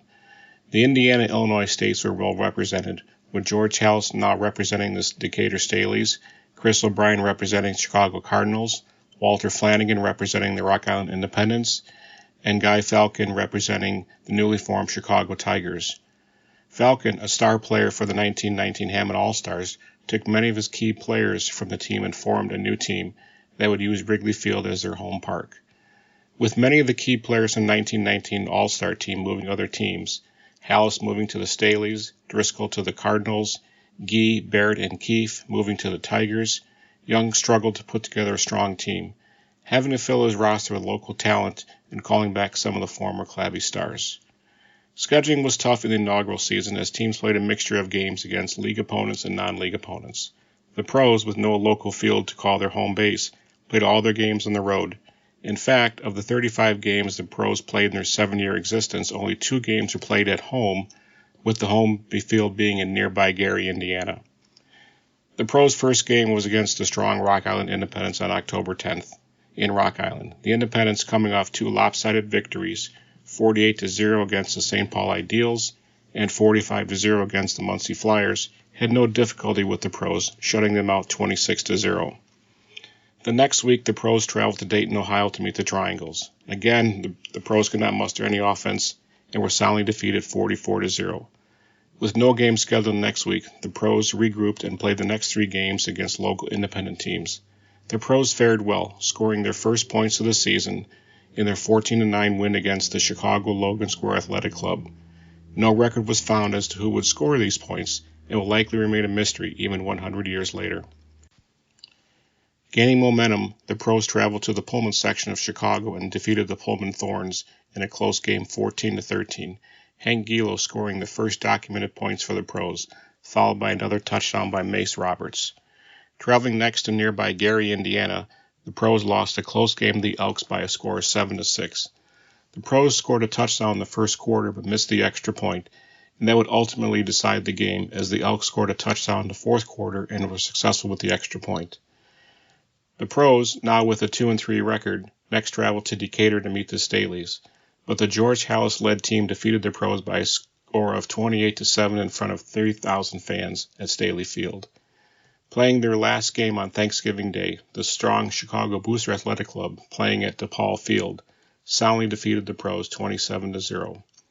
So the 1920 season looked like this for the Pros: 0-3 in league play, but 2-2 in non-league play. The Pros were outscored 154-41, being shut out 3 times. By not having a local field to play on, the Pros were forced to play all their games on the road. With playing only road games, there was very little support, as the local newspapers only had brief articles leading up to the game and usually a small recap of the game the following Monday. Doc Young and the pros returned in 1921 and continued to play in the NFL through the 26th season. With all the league games being played on the road, the pros could only win 5 games while losing 26 games and tying 4 more. During the 1921 through 26 season, the pros compiled a mediocre 4-5-1 record against non-league opponents.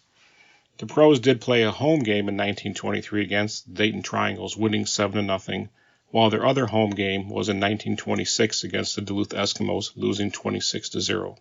Both home games were played in nearby Gary, Indiana at Gleason Field. With the NFL getting stronger, the decision was made to pare down the number of teams, eliminating all the road-only teams and many of the small market and underperforming teams. Gone were the road-only teams representing Los Angeles, Kansas City, Louisville, and Hammond. Small market teams in Hartford, Akron, Racine, and Canton, and underperforming teams in Detroit and Columbus were dropped from the league. The Hammond pros struggled in the early years of the NFL, but continued to play 7 years. Doc Young will always be credited as being one of the founding fathers of the NFL, and the pros as one of the original 14 teams. Who are the Muncie Flyers, and where is Muncie? The Muncie Flyers were one of the original 14 teams that played in the inaugural season of 1920 for what is now known as the National Football League. The league at the time was officially known as the American Professional Football Association, or APFA for short. The Flyers only played one official league game in 1920, and it was a lopsided loss for the Flyers as they traveled to Rock Island, Illinois, and lost 45-0. More on that game later. Muncie is located in east-central Indiana, about 65 miles northeast of Indianapolis. The Flyers can trace their roots back to 1905, when a group of neighborhood kids got together and formed a team to play other neighborhood teams. Muncie, at that time, was made up of several communities: Avondale, Congerville, Heacon Park, and Muncie proper. In 1910, the Congerville Athletic Club formed a football team called the Congerville AC. The 1920 Flyers team was based in the Congerville section of Muncie. The Congerville AC was one of the strongest teams in the area, playing well against teams from Indianapolis, Fort Wayne, Wabash, Cincinnati, Dayton, and Evanston. The athletic club was managed by Earl Ball. He started out managing the team, then eventually owned the team, and remained associated with the Flyers until the early 1920s. In 1913, Congerville formed a team called the Flyers. The Flyers played mostly local Muncie teams and did very well against those other teams. Before the 1916 season, the Congerville AC and the Congerville Flyers joined forces and built a strong team that played against other teams in that area. With America involved in World War I, the Flyers disbanded for the 1917 and 1918 seasons. In 1919, with the war now over, many teams dusted off their old uniforms and put together strong teams. Led by quarterback Cooney Checkeye, the Flyers finished with a 4-1-1 record in 1919, with their only loss to the Fort Wayne War Vets. In 1919, there were many strong teams in the Indiana, Ohio, Illinois, and New York areas. When word got out that there was a meeting to discuss establishing a formal league, the leaders of the Congerville team wanted to be part of it. In mid-September 1920, Earl Ball and Cooney Checkeye traveled to Canton, Ohio, and represented the Flyers team. This legendary meeting also had in attendance George Hallis representing the Decatur Staleys, Chris O'Brien representing the Chicago Cardinals, Ralph Hay representing the Canton Bulldogs, Carl Stork representing the Dayton Triangles, and Doc Young representing the Hammond Pros. Cleveland, Akron, Buffalo, Rochester, and Detroit were also represented at this meeting. To help with the newly formed league's image, America's most popular athlete, Jim Thorpe, was elected president. The Flyers came to the meeting hoping to get Congerville Flyers into the league. Nobody had ever heard of the small village of Congerville, so Ball and Checkeye pitched the team as the Muncie Flyers. With 14 teams in the fold, the next task was to develop a schedule. The inaugural season had a very loose schedule, with some teams playing most of their games against non-league opponents, others playing against mostly league opponents, and others playing a mix of games against league opponents and non-league opponents. There was no fixed schedule as teams scrambled each week to schedule a game for the following week, hoping for an opponent that was strong enough to bring in a good gate and also strong enough to provide a good game for the fans. With Ball and Checkeye traveling back to Muncie, they recruited players from many top Indiana colleges like Purdue, Indiana University, Notre Dame, and Rose-Hulman. A quick practice game was played on September 26th against the local Muncie Tigers team. First on the league schedule was a trip to Rock Island to play the Independents on October 3rd. This game, along with a game in Dayton, where the Triangles played the Columbus Panhandles, is credited as the first game where two APFA teams played each other. Playing at historic Douglas Park, the Independents outclassed the Flyers by scoring 2 touchdowns in the first quarter, another 2 touchdowns in the second quarter, and 2 more in the third quarter, and then only 1 in the last quarter to roll to a 45-0 whitewash of the Flyers. Interesting note, Douglas Park is still in existence today as the last remaining park from the 1920 season. On October 10th, the Flyers had a game scheduled against the Decatur Staleys. Upon hearing of the results of the Flyers Independence game, owner-coach of the Staleys, George Hallis, quickly canceled the game against the Flyers, as he feared that such a poor team would be a bad draw. The Flyers were idle the next 2 weeks, while some of their players jumped to other teams to get a quick payday. The Flyers were negotiating a game on October 31st against the Cleveland Tigers, but the details of that game could not get worked out. Finally getting a game on the schedule, the Flyers traveled to Dayton on November 7th to play the Triangles, but the day of the game brought a driving rain and the game was canceled. With many players moving on to other teams, the season looked over for the Flyers. With independent football still strong in the area, the Flyers were challenged by the Gas City, Indiana Tigers for a Thanksgiving game. Ball and Checkeye quickly contacted their players, and the game was set for Thanksgiving afternoon. The Flyers defeated the Tigers 19-7 to claim the local championship. The Flyers were then challenged by the Muncie Offers More Athletic Club for a game to claim the city championship. The Flyers overwhelmed the Offers More team 24-0 to claim the city championship. The Gas City team, still upset by their loss to the Flyers, challenged them to another game on December 5th. The Flyers again won this game, this time by a score of 13-7. So, the 1920 season looked like this for the Flyers. 0-1 in league play, but 3-0 in non-league games. Many record books do not recognize the last 3 games as official games, as independent research only discovered these games in the last 20 years. The Flyers came back in 1921 with Ball and Checkeye leading the way. The team was formed with many of the same players as the previous year. A 74-0 non-league win over the local Elwood Legion gave high hopes to the Flyers for the season. The next week, the Flyers traveled to Evansville, Indiana to play the Crimson Giants, but lost 14-0. The following week, the Flyers hosted the Cincinnati Celts at Walnut Park, but lost by the same score of 14-0. In that game, Checkeye broke his leg and was done for the season.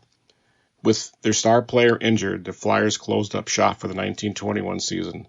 A late November game against the Green Bay Packers was canceled as the Flyers could not field a team. For the 1922 season, the APFA changed its name to the National Football League. The Flyers, with their poor track record, dropped out of the league. The Flyers continued to play from 1922 to 1926, reverting their name back to the Congerville Flyers. They played local Indiana and Ohio teams and won most of their games, but never played against really strong teams. In 1925, with no home field to play at, the Flyers set up operations in nearby Jonesboro and played as the Jonesboro Flyers. Returning back to Muncie for the 1926 season, they played one last season under the name of the Flyers, then disbanded forever at the end of the season. The Muncie Flyers can still hold their heads high, as Earl Ball will always be credited as one of the founding fathers of the NFL, and the Flyers as one of the original 14 teams. Hammond and Muncie. 2 more teams that most have never heard of, but albeit very important to the formation of the league in the early days. Another common theme that we've seen throughout this episode. And speaking of important and significant to the league, next up we have another host-read article. This one comes from Steve Prasar over at DaytonTriangles.com. The football team won the Dayton City Championships in 1913, 1914, and 1915 under the names Cadets in 1913 and 1914 and Gym Cadets in 1915. The name was permanently changed to the Dayton Triangles in 1916, which is where we picked this story up. In 1916, F.B. McNabb, a patent attorney for the Dayton Engineering Laboratories Company, known as Delco, started organizing a recreational football team from among the employees of 3 downtown Dayton factories. The factories were Delco, Dayton Metal Products Company, DMP Company, and Domestic Engineering Company, DECO, later called Delco Light. These were 3 factories, all founded by Dayton industrialists Edward Deeds and Charles Kettering, and formed an industrial triangle of plants in downtown Dayton. Rather than recruit a complete team from the factories, McNabb got together with Carl Stork to sponsor the Dayton Cadets football team and use players recruited from the 3 factories to fill out the team roster. Thus, Delco, DMP Company, and DECO provided players as well as corporate sponsors. The Dayton Cadets became the Dayton Triangles that year. Later, the Dayton Wright Airplane Company, another Deeds and Kettering venture, became a 4th corporate sponsor. The Dayton Cadets football team was a mix of St. Mary's Institute, now the University of Dayton, alumni, and other local athletes. The Dayton Triangles were the only undefeated professional football team in America in 1918 and may claim an unofficial professional football championship. In the era before the formation of the APFA League in 1920, the team went 41 wins, 4 losses, and 4 ties, dominating Southwestern Ohio professional football. In 1918, they compiled a record of 8-0-0, scoring 188 points to their opponents' 9, and were the only undefeated professional football team in America. Under their coach and star runner, Earl Greasy Neal, the Triangles defeated the top professional teams from Detroit twice, Columbus, and Toledo in that season. But jumping forward to the foundation and the formation of the league, the Dayton Triangles professional football team was one of the 4 charter member teams of the Professional Football League that was to become the National Football League. The Dayton Triangles representative, their manager, Carl Scummy Stork, was at the first professional football meeting in Canton, Ohio on August 20th of 1920. It was held at Ralph Hayes Hupmobile Auto Dealership on Tuscarora Street in Canton, Ohio. Teams represented were the Akron Pros, Canton Bulldogs, Cleveland Tigers, and our Dayton Triangles. Scummy Stork was also at the second organizational meeting held in Canton, Ohio on September 17th, 1920. Then we jump forward a little bit, about a half a month, to the first game for the Dayton Triangles. Well, this happened to be the first game for 2 APFA teams also that would match up against each other, so we can consider this the first National Football League game, even though the name National Football League would not come for a couple more years. The game was on October 3rd, 1920. And in this first game, the Dayton Triangles defeated the Columbus Panhandles 14-0. The high point of the Triangles' 1920 season was a 20-20 tie at Triangle Park with the Canton Bulldogs. No other team had been able to score 3 touchdowns on the Bulldogs since 1915. In the third quarter, Jim Thorpe narrowed the score to 20-17 with a 45-yard drop kick. Then, in the final minutes, he zeroed in on a 35-yard place kick that tied the score. The first NFL halftime show. On October 1st, 1922, the Oorang Indians, an all-Native American team with Jim Thorpe, played in their first game at Triangle Park. More than 5,000 people paid $1.75 a ticket to see the Dayton Triangles defeat the Oorang Indians 36-0. The Oorang Indians owner, Walter Lingo, purchased the NFL franchise to publicize his Oorang breed of Airedale dogs and his Oorang dog kennels in LaRue, Ohio. To Walter Lingo, the Oorang Indians team was just there to play football and to help him sell his Oorang Airedale dogs. Thus, rather than rest or plan for the second half, the Oorang Indians football players were running Walter Lingo's Oorang Airedale dogs through tricks for the halftime crowd. Thanks to Walter Lingo, his Oorang Airedale's dogs, and the Oorang Indians football team, NFL's first halftime show was in Triangle Park in Dayton, Ohio. And to close it off, let's go back to the beginning. We're going to talk about Carl Stork. Dayton provided one of the league's organizational founding fathers, the manager of the Triangles, Carl Stork. He participated in all of the league's first organizational meetings and served the NFL for the first 21 years of its existence. He was elected secretary-treasurer of the league on April 30th of 1921. Stork was the NFL president from 1939 to 1941. He conducted his league business from his office in the Winters Building in downtown Dayton, Ohio. There you go. The beginning of the NFL. The first game. Oh, man. Just think about it. This year, 2020, it was so different, and having that very first game with the Chiefs and Texans, even though it was kind of a lopsided one-story type of deal, it was just cool to have that first game of the season 100 years later. But back then, man, what kind of situation did they have? I don't know. It was just, let's take that DeLorean, let's go back. But speaking of the first game, now let's go ahead and close out the end of the first season. This one revolves around the Akron Pros with Ken Crippen. It's time to dig deep into the archives to talk about the first National Football League champion. In fact, the 1920 Akron Pros were champions before the NFL was called the NFL.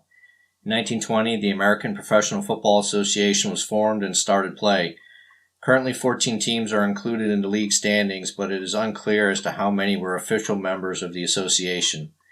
Different from today's game, the champion was not determined on the field, but during a vote at a league meeting after the season. Championship games did not start until 1932. Also, there were no set schedules. Teams could extend their season in order to try and gain wins to influence voting in the following spring. These late-season games were usually against lesser opponents in order to pad their own win totals. To discuss the Akron Pros, we must first travel back to the century's first decade. Starting in 1908 as the semi-pro Akron Indians, the team immediately took the city championship and stayed as consistently one of the best teams in the area. In 1912, Peggy Perrott was brought in to coach the team. George Watson Peggy Perrott was three-time All-Ohio football player for Case Western University. While in college, he played professionally for the 1905 Shelby Blues under the name Jimmy Murphy in order to preserve his amateur status. It only lasted a few weeks until local reporters discovered that it was Perrott on the field for the Blues. When brought before the university's athletic board, Perrott admitted his wrongdoing and was subsequently barred from all intercollegiate play. He was the first college star to be disciplined by a school for playing professional football. He finished the 1905 season with the Lorraine Pros before he moved on to the Massillon Tigers in 1906. That year, October 25th specifically, Perrott threw a pass to Dan Bullet Riley. That is considered by some to be the first forward pass in a professional football game. Perrott continued his pro football career with the Franklin Athletic Club before he returned to the Blues as a player, coach, and manager in 1908. In 1909, the Blues tied the Akron Indians for the state championship and won it outright in 1910. Shelby would again see themselves in the championship game in 1911, this time against the Akron Pros. A disputed offside ruling during the game angered Canton to the point of forfeiting. Perrott joined the Akron Indians in 1912 and immediately changed their name to Perrott's Indians, but the little-known Elira Athletics took the championship. Perrott immediately set out to rate the champion Elira roster and brought back the 1913 crown after a 9-1-2 season. They repeated as champions in 1914 with an 8-2-1 record. Of note during that season, in their November 15th matchup with the Canton Pros, Akron fullback Joe Collins tackled center Harry Turner, breaking his spine and severing his spinal cord. He died a short time later. Akron's roster was decimated in the offseason. The Massillon Tigers and the Canton Bulldogs stole the bulk of Perrott's players, and the 1915 season was a disaster for Perrott. Going 1-4-2, including 4 games played as the Shelby Blues, was enough for Perrott, and he left to head up the Cleveland Tigers. The 1916 squad was reorganized by Hal Welch, footballer out of Case, and the brothers Suey and Chang. The Akron squad was also picked up a sponsor in the Burkhardt Brewing Company, namely Gus and Bill Burkhardt. The team was renamed the Akron Burkhardts, and they went 7-4-1 for the season. However, that sponsorship only lasted one season as Suey Welsh and Vernon Mac McGinnis bought the team and renamed them the Akron Pros. Welsh and McGinnis brought in Al Nesser, the youngest of the 7 Nesser brothers that played for the Columbus Panhandles between 1904 and 1922. Al Lewis Nesser did not play college football but started immediately in the pros with the Columbus Panhandles in 1910. He stayed on and off with the team through 1919 with stops on the Canton Bulldogs, Massillon Tigers, as well as the Akron Pros. In 1917, the Akron team went 6-2-0 before temporarily disbanding before World War I. They retook the field in 1919 as the Indians, with Suey Welsh out and Ralph Waldsmith, Art Ranney, and Park Crisp joining McGinnis as owners. Waldsmith played for the Indians in 1914 and the Canton Bulldogs in 1916. Crisp played for Canton in 1916 and Akron in 1917. The new owners brought in halfback Fritz Pollard, who was one of the first African Americans, along with Bobby Marshall, to play in the NFL in 1920. Fritz Pollard played his college football at Brown University. He graduated in 1919 and joined the Akron Indians to start his professional career. After the 1919 season, the team was sold to Art Ranney, an Akron businessman and former player for Akron University, and a cigar store owner, Frank Need. The Indians' name was sold to Suey Welsh, who fielded the team in 1921. Welsh later became a successful boxing owner and was inducted into the World Boxing Hall of Fame. His brother Charles Welsh also became a boxing promoter. Even though it had been attempted previously, 1920 saw yet another push to form a professional league. Teams in the mythical Ohio League saw clubs from other parts of the country draw more fans to the games, which obviously translated to increased revenue for the teams participating. The fear was that more talented players could be drawn away from the smaller Ohio towns to other cities in search of larger salaries. Something needed to be done to keep the Ohio teams on a competitive level with organizations from outside of the Buckeye State. The first step was taken on August 20th, 1920, when 4 of the Ohio League teams met in Ralph Hay's Hupmobile dealership in Canton, Ohio. Hay owned the Canton Bulldogs and was joined by his star player Jim Thorpe. Also at the meeting were Frank Need and Art Ranney of Akron, Jimmy O'Donnell and Stanley Kofall of the Cleveland Tigers, and Carl Stork of the Dayton Triangles. Since no minutes were recorded for this meeting, the final outcome is a bit of a mystery, but a few things could be ascertained from the media accounts of the event. First, the name of their new league was to be called the American Professional Football Conference, and Hay was elected secretary. Now the focus would shift to the major issues facing those teams. Players were running from team to collect a paycheck. The members wanted this to stop and agreed to refrain from enticing players to leave their current club. Next, they needed to get player salaries under control, so they introduced a salary cap. Finally, they needed to address the increasing row between colleges and professional clubs with respect to undergraduate players. Colleges increasingly frowned on their players involving themselves in professional contests. The members of the league agreed not to allow these undergraduates to play on their squads. With all of the major issues addressed, they needed to get outside clubs to join and agree to the aforementioned stipulations. All of the work that came out of the meeting would be for naught if only the 4 attending clubs were members of the league. They needed to bring in organizations that they feared most would induce their players to leave. Hay was responsible for contacting top-notch professional clubs in the surrounding states to have them attend the next meeting. Before that, however, the league received letters from 3 clubs expressing interest in joining. The first was from Leo Lyons of the Rochester Jeffersons. Actually, it's not absolutely certain that the letter was from the Jeffersons, but since they were by far the strongest Rochester team, it can be assumed that it was from the Jeffersons. Couple that with the fact that Leo Lyons attended the follow-up meeting on the August 20th affair, it was safe to say that the letter was from the Jeffersons. Leo had always pushed for a league, and when he heard that there was the possibility of one forming, it is assumed that he jumped at the chance to participate and sent the letter. The second letter was from Buffalo. Again, since no meeting minutes were recorded, there's no way to absolutely be certain who wrote the letter, but it is assumed that it was from the Buffalo All-Americans, who were essentially the 1919 Buffalo prospects under new management. The third letter was from Hammond, but it's unclear as to which Hammond team sent the letter. The Hammond Pros attended the second league meeting, but the Hammond Bobcats were also a strong contender in the area. The answers to these questions remain to this day. The second league meeting was held September 17, 1920 in Canton. Hay and Thorpe were there along with previous attendees Need, Ranney, Stork, Kofall, and O'Donnell.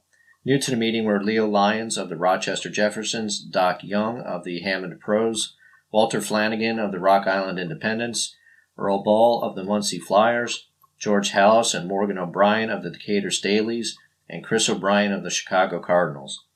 One of the first items to come out of the meeting was to change the name of the league to the American Professional Football Association. Next up was to choose the leadership. Jim Thorpe was elected as president, Stanley Kofall was elected vice president, and Art Ranney took the secretary-treasurer position. With the leadership in place, they can now get down to the details. Young, Flanagan, Stork, and Kofall were responsible for drawing up a constitution and bylaws. It was also decided that each team would provide a list of all players used during the 1920 season, and that this list was to be provided to Art Ranny, the association secretary, by January 1st of 1921. This was a reference to teams enticing players to jump teams, the only of the three items that actually addressed the reasons why the league was formed in the first place. The league shaped up as follows: the Akron Pros, Buffalo All-Americans, Canton Bulldogs, Chicago Cardinals, Chicago Tigers, Cleveland Tigers, Columbus Panhandles, Dayton Triangles, Decatur Staleys, Detroit Heralds, Hammond Pros, Muncie Flyers, Rochester Jeffersons, and the Rock Island Independents. All that was left was to play the games. Of note, the official meeting minutes of this first league gathering were kept on Akron Pros stationery. The Akron Pros opened their 1920 season by playing the non-league Wheeling Stogies, and Al Nesser scored the first 3 touchdowns, 2 fumble recoveries, and a blocked kick recovery, and back Fritz Pollard added 2 on end runs. Back Harry Harris finished the scoring with the fourth quarter touchdown to seal the 43-0 victory. In the sweltering heat, Akron continued their winning ways by beating the Columbus Panhandles 37-0. Akron seemed to gain yardage at will while the visitors struggled to drive the ball. Fullback Frank McCormick started the scoring with a 3-yard dive through the Columbus line and again scored to give Akron a 14-0 lead. Harry Harris, Bob Nash, and Fred Sweetland scored touchdowns, and then Scotty Bierce tackled Frank Nesser for a safety to finish the scoring. Akron continued their homestand by taking on the visiting non-league Cincinnati Celts. The game was not as close as the 13-0 final score indicated. Akron seemed to drive the ball with ease, while Cincinnati did not register a first down. Tailback Rip King scored approximately 5 minutes into the game to give Akron a 7-0 lead, while Fritz Pollard clinched the victory with a touchdown run in the final period. Scoring would have been higher, but Akron missed on 3 field goal attempts.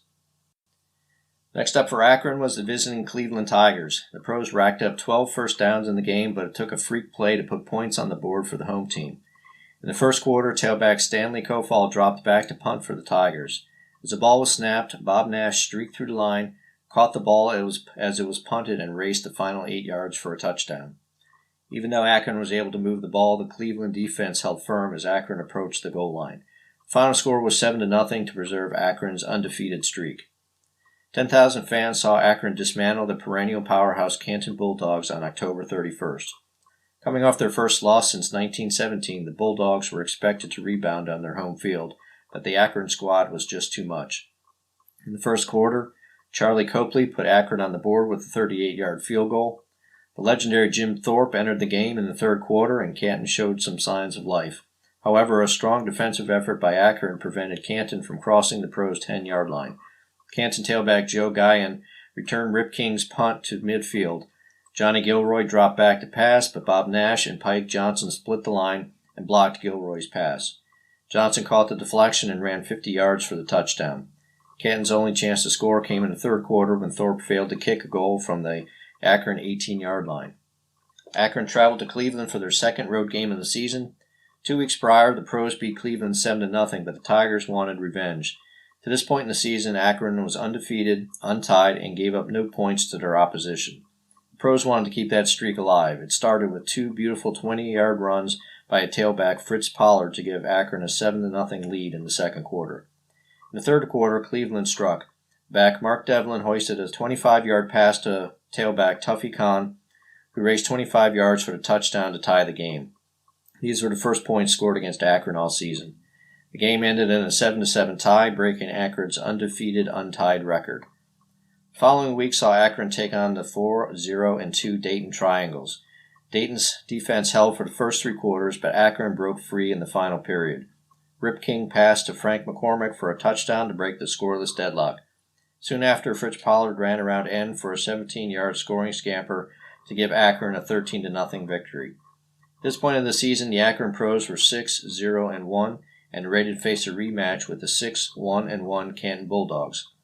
With only a few days rest after the win over Dayton and an undefeated season still in play, Pros could not afford a letdown against the championship contender Bulldog team. Even though Akron beat Canton earlier in the season, there was an unwritten rule that with tiebreakers, second games count more than the first when it came to the final standings. Canton made a costly mistake in the first quarter. Canton quarterback Tex Grigg fumbled an Akron punt, and end Scotty Beers fell on it to give the ball to the pros at the Canton 32-yard line. A pass from Rip King to Beers put the ball on the Canton 12-yard line, and a pass from King to Bob Nash gave Akron a 7-0 lead. After that, Akron's defense took charge, and Canton was unable to score.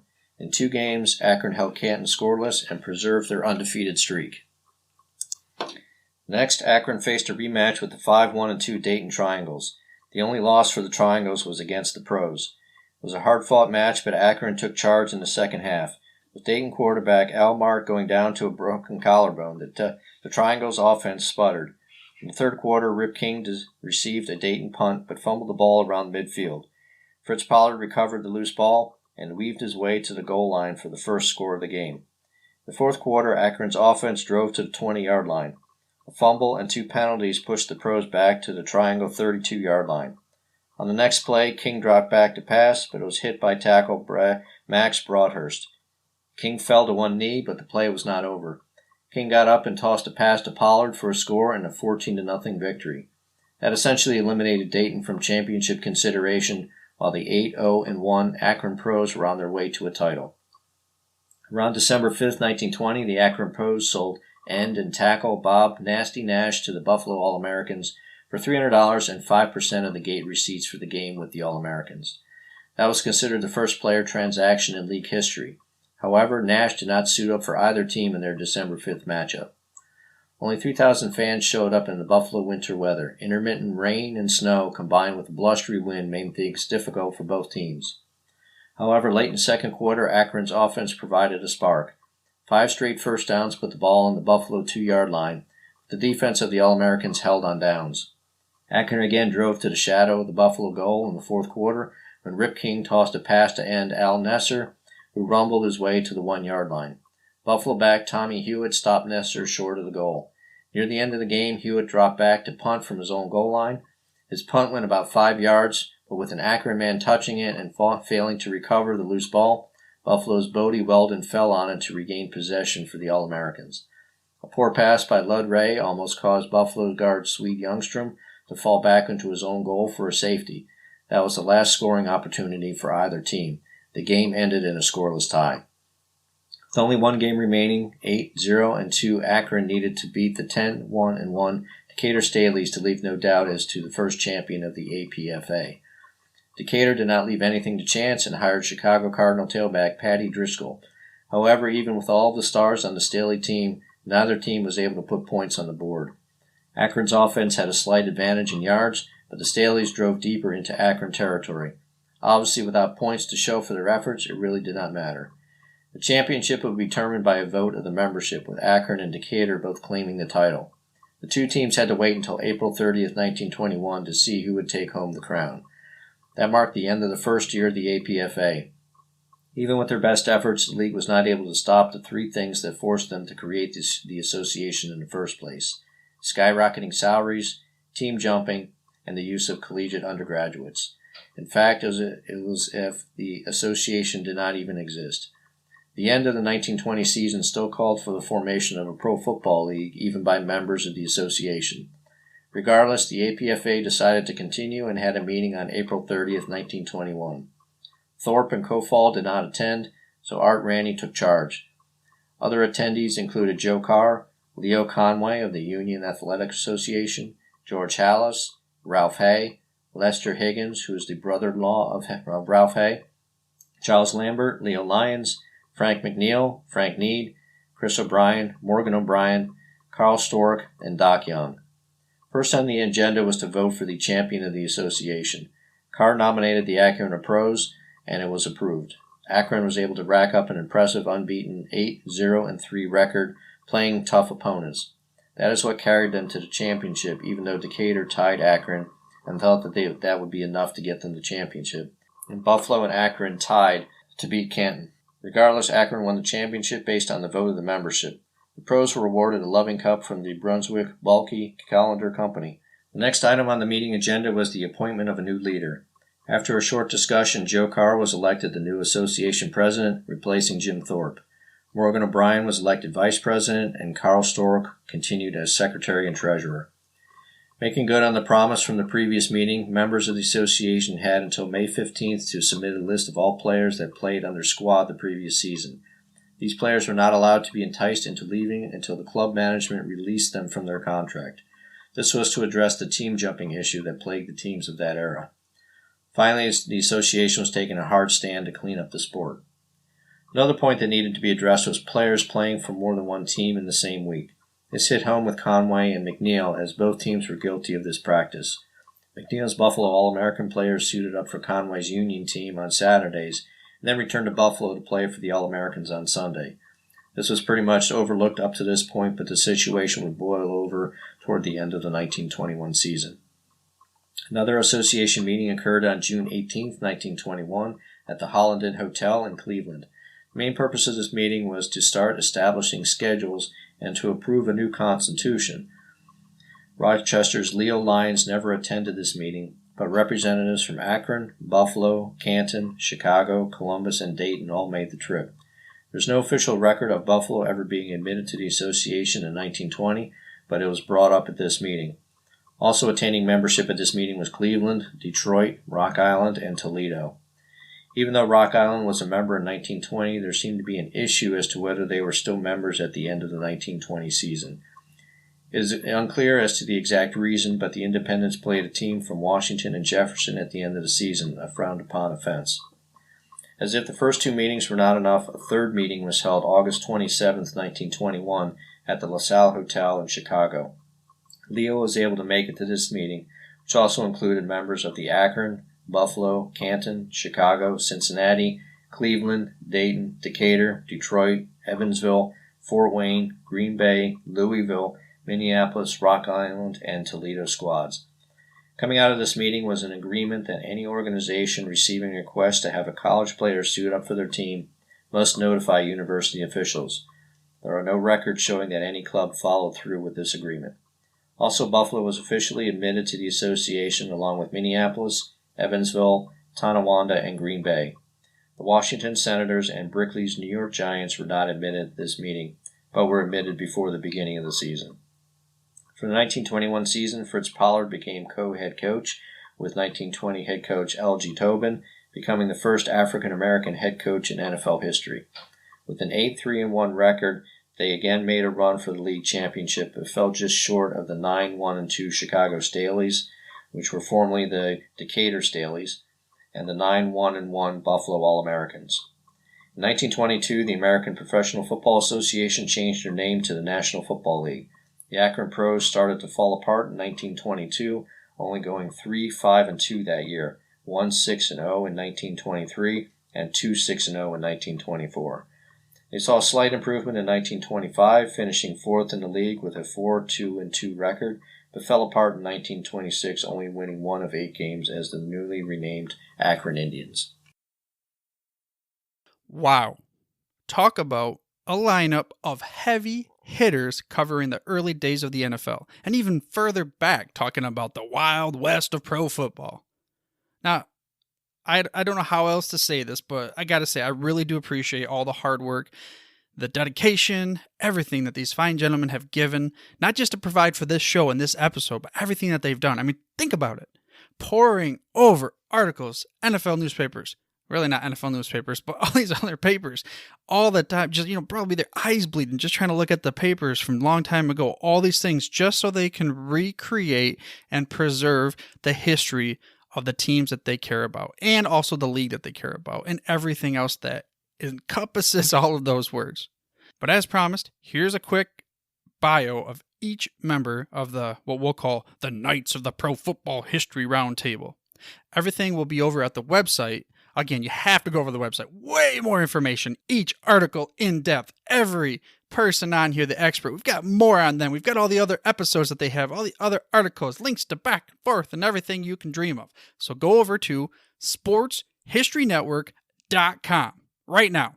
Or, well, maybe listen to this episode, then go back. Either which way, I don't care. Go to sportshistorynetwork.com. But here is a quick little rundown of all the guest experts on this episode. The first is Chris Willis. Chris is the head of the research library over at NFL Films, a position he has held since 1996.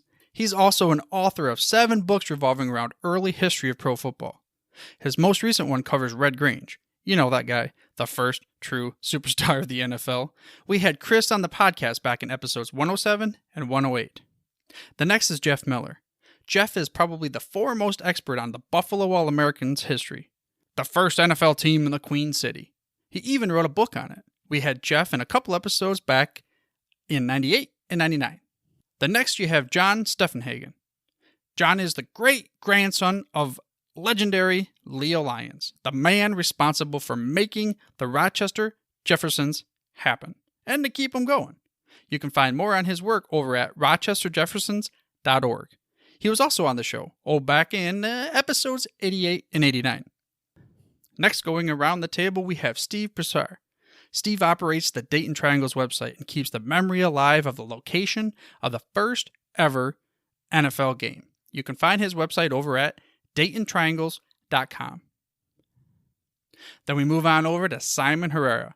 Simon operates the Rock Island Independence website and keeps the memory alive of an important team in the early days that most now don't even know about. You can find his website over at rockislandindependence.com. Another thing you should do is go over there and check out what they call vintage football. It's kind of like where they have these games and stuff where they recreate the rules, stuff like that, similar to back in the early days.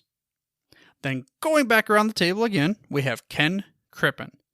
Ken is the president of the Professional Football Researchers Association and has also written numerous articles and has also published 2 books. We had him back in episode 121. Next, Roy Tsai. Roy is the vice president of the Professional Football Researchers Association, and like many other on this list, Roy has written numerous articles for the Coffin Corner. Well, I think maybe we'll have to get this guy on the show sometime, huh? Last but not least, Joe Ziemba. I want to give a huge thank you to Joe for everything that he's done for me, personally, and the Sports History Network over the past few months. Joe is one of my earlier guests on the show. You can listen to his episodes back in 87 and 88 to talk about the Chicago Cardinals, but then we also brought him back on in episode 95 to talk about the Chicago Tigers. But it goes well beyond that. I'm not sure if we really talked about that enough on this podcast because we bring him on the other shows. But Joe provides killer content on the Sports History Network with this show, When Football Was Football, which goes over many of the topics in his book by the same title. But it even goes beyond that. For me, it's even more important because every time that Joe and I get together for a recording session for his podcast, I look to him as not just another transaction. He's a mentor to me.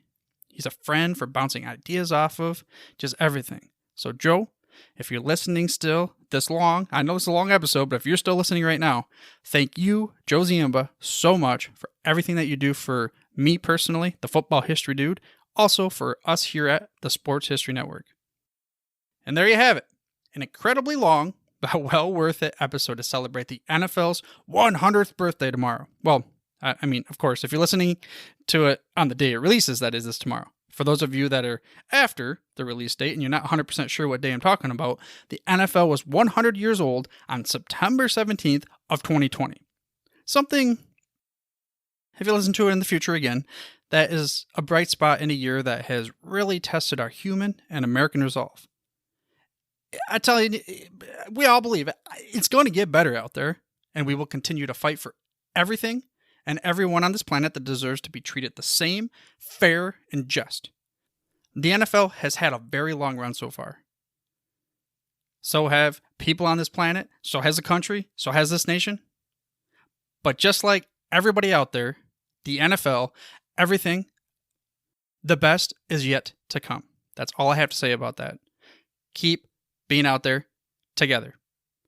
Thank you all for listening to this celebration episode of the 100th anniversary birthday of the NFL. But for now, dudes, I'm through if you're through. Thank you for listening to this episode of the Football History Dude. To make sure you're the first to get the next episode, please subscribe on your podcast player of choice and head on over to thefootballhistorydude.com for the show notes and more information on the history of the NFL. And remember, dudes, where we're going, we don't need roads.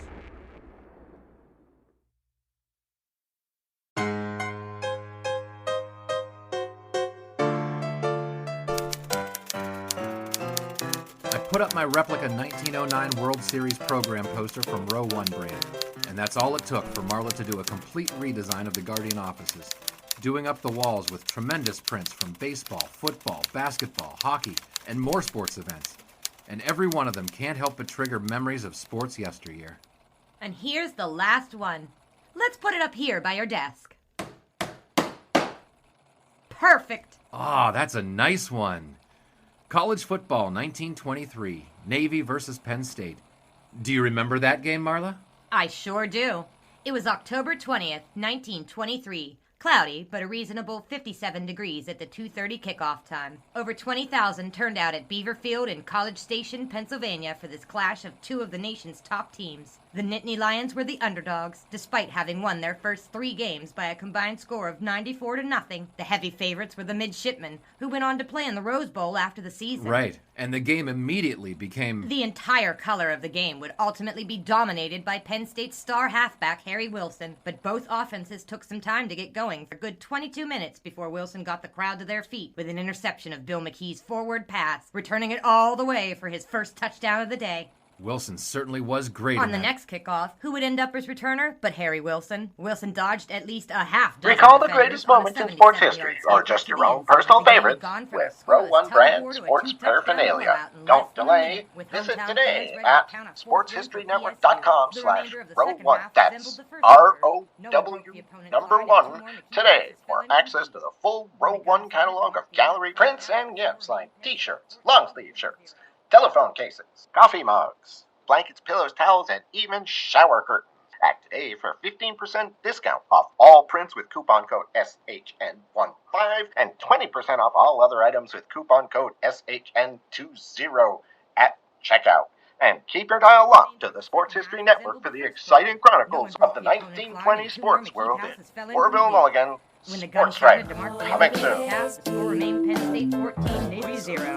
The second half had barely begun when Harry Wilson and Penn State went on to work on Navy again.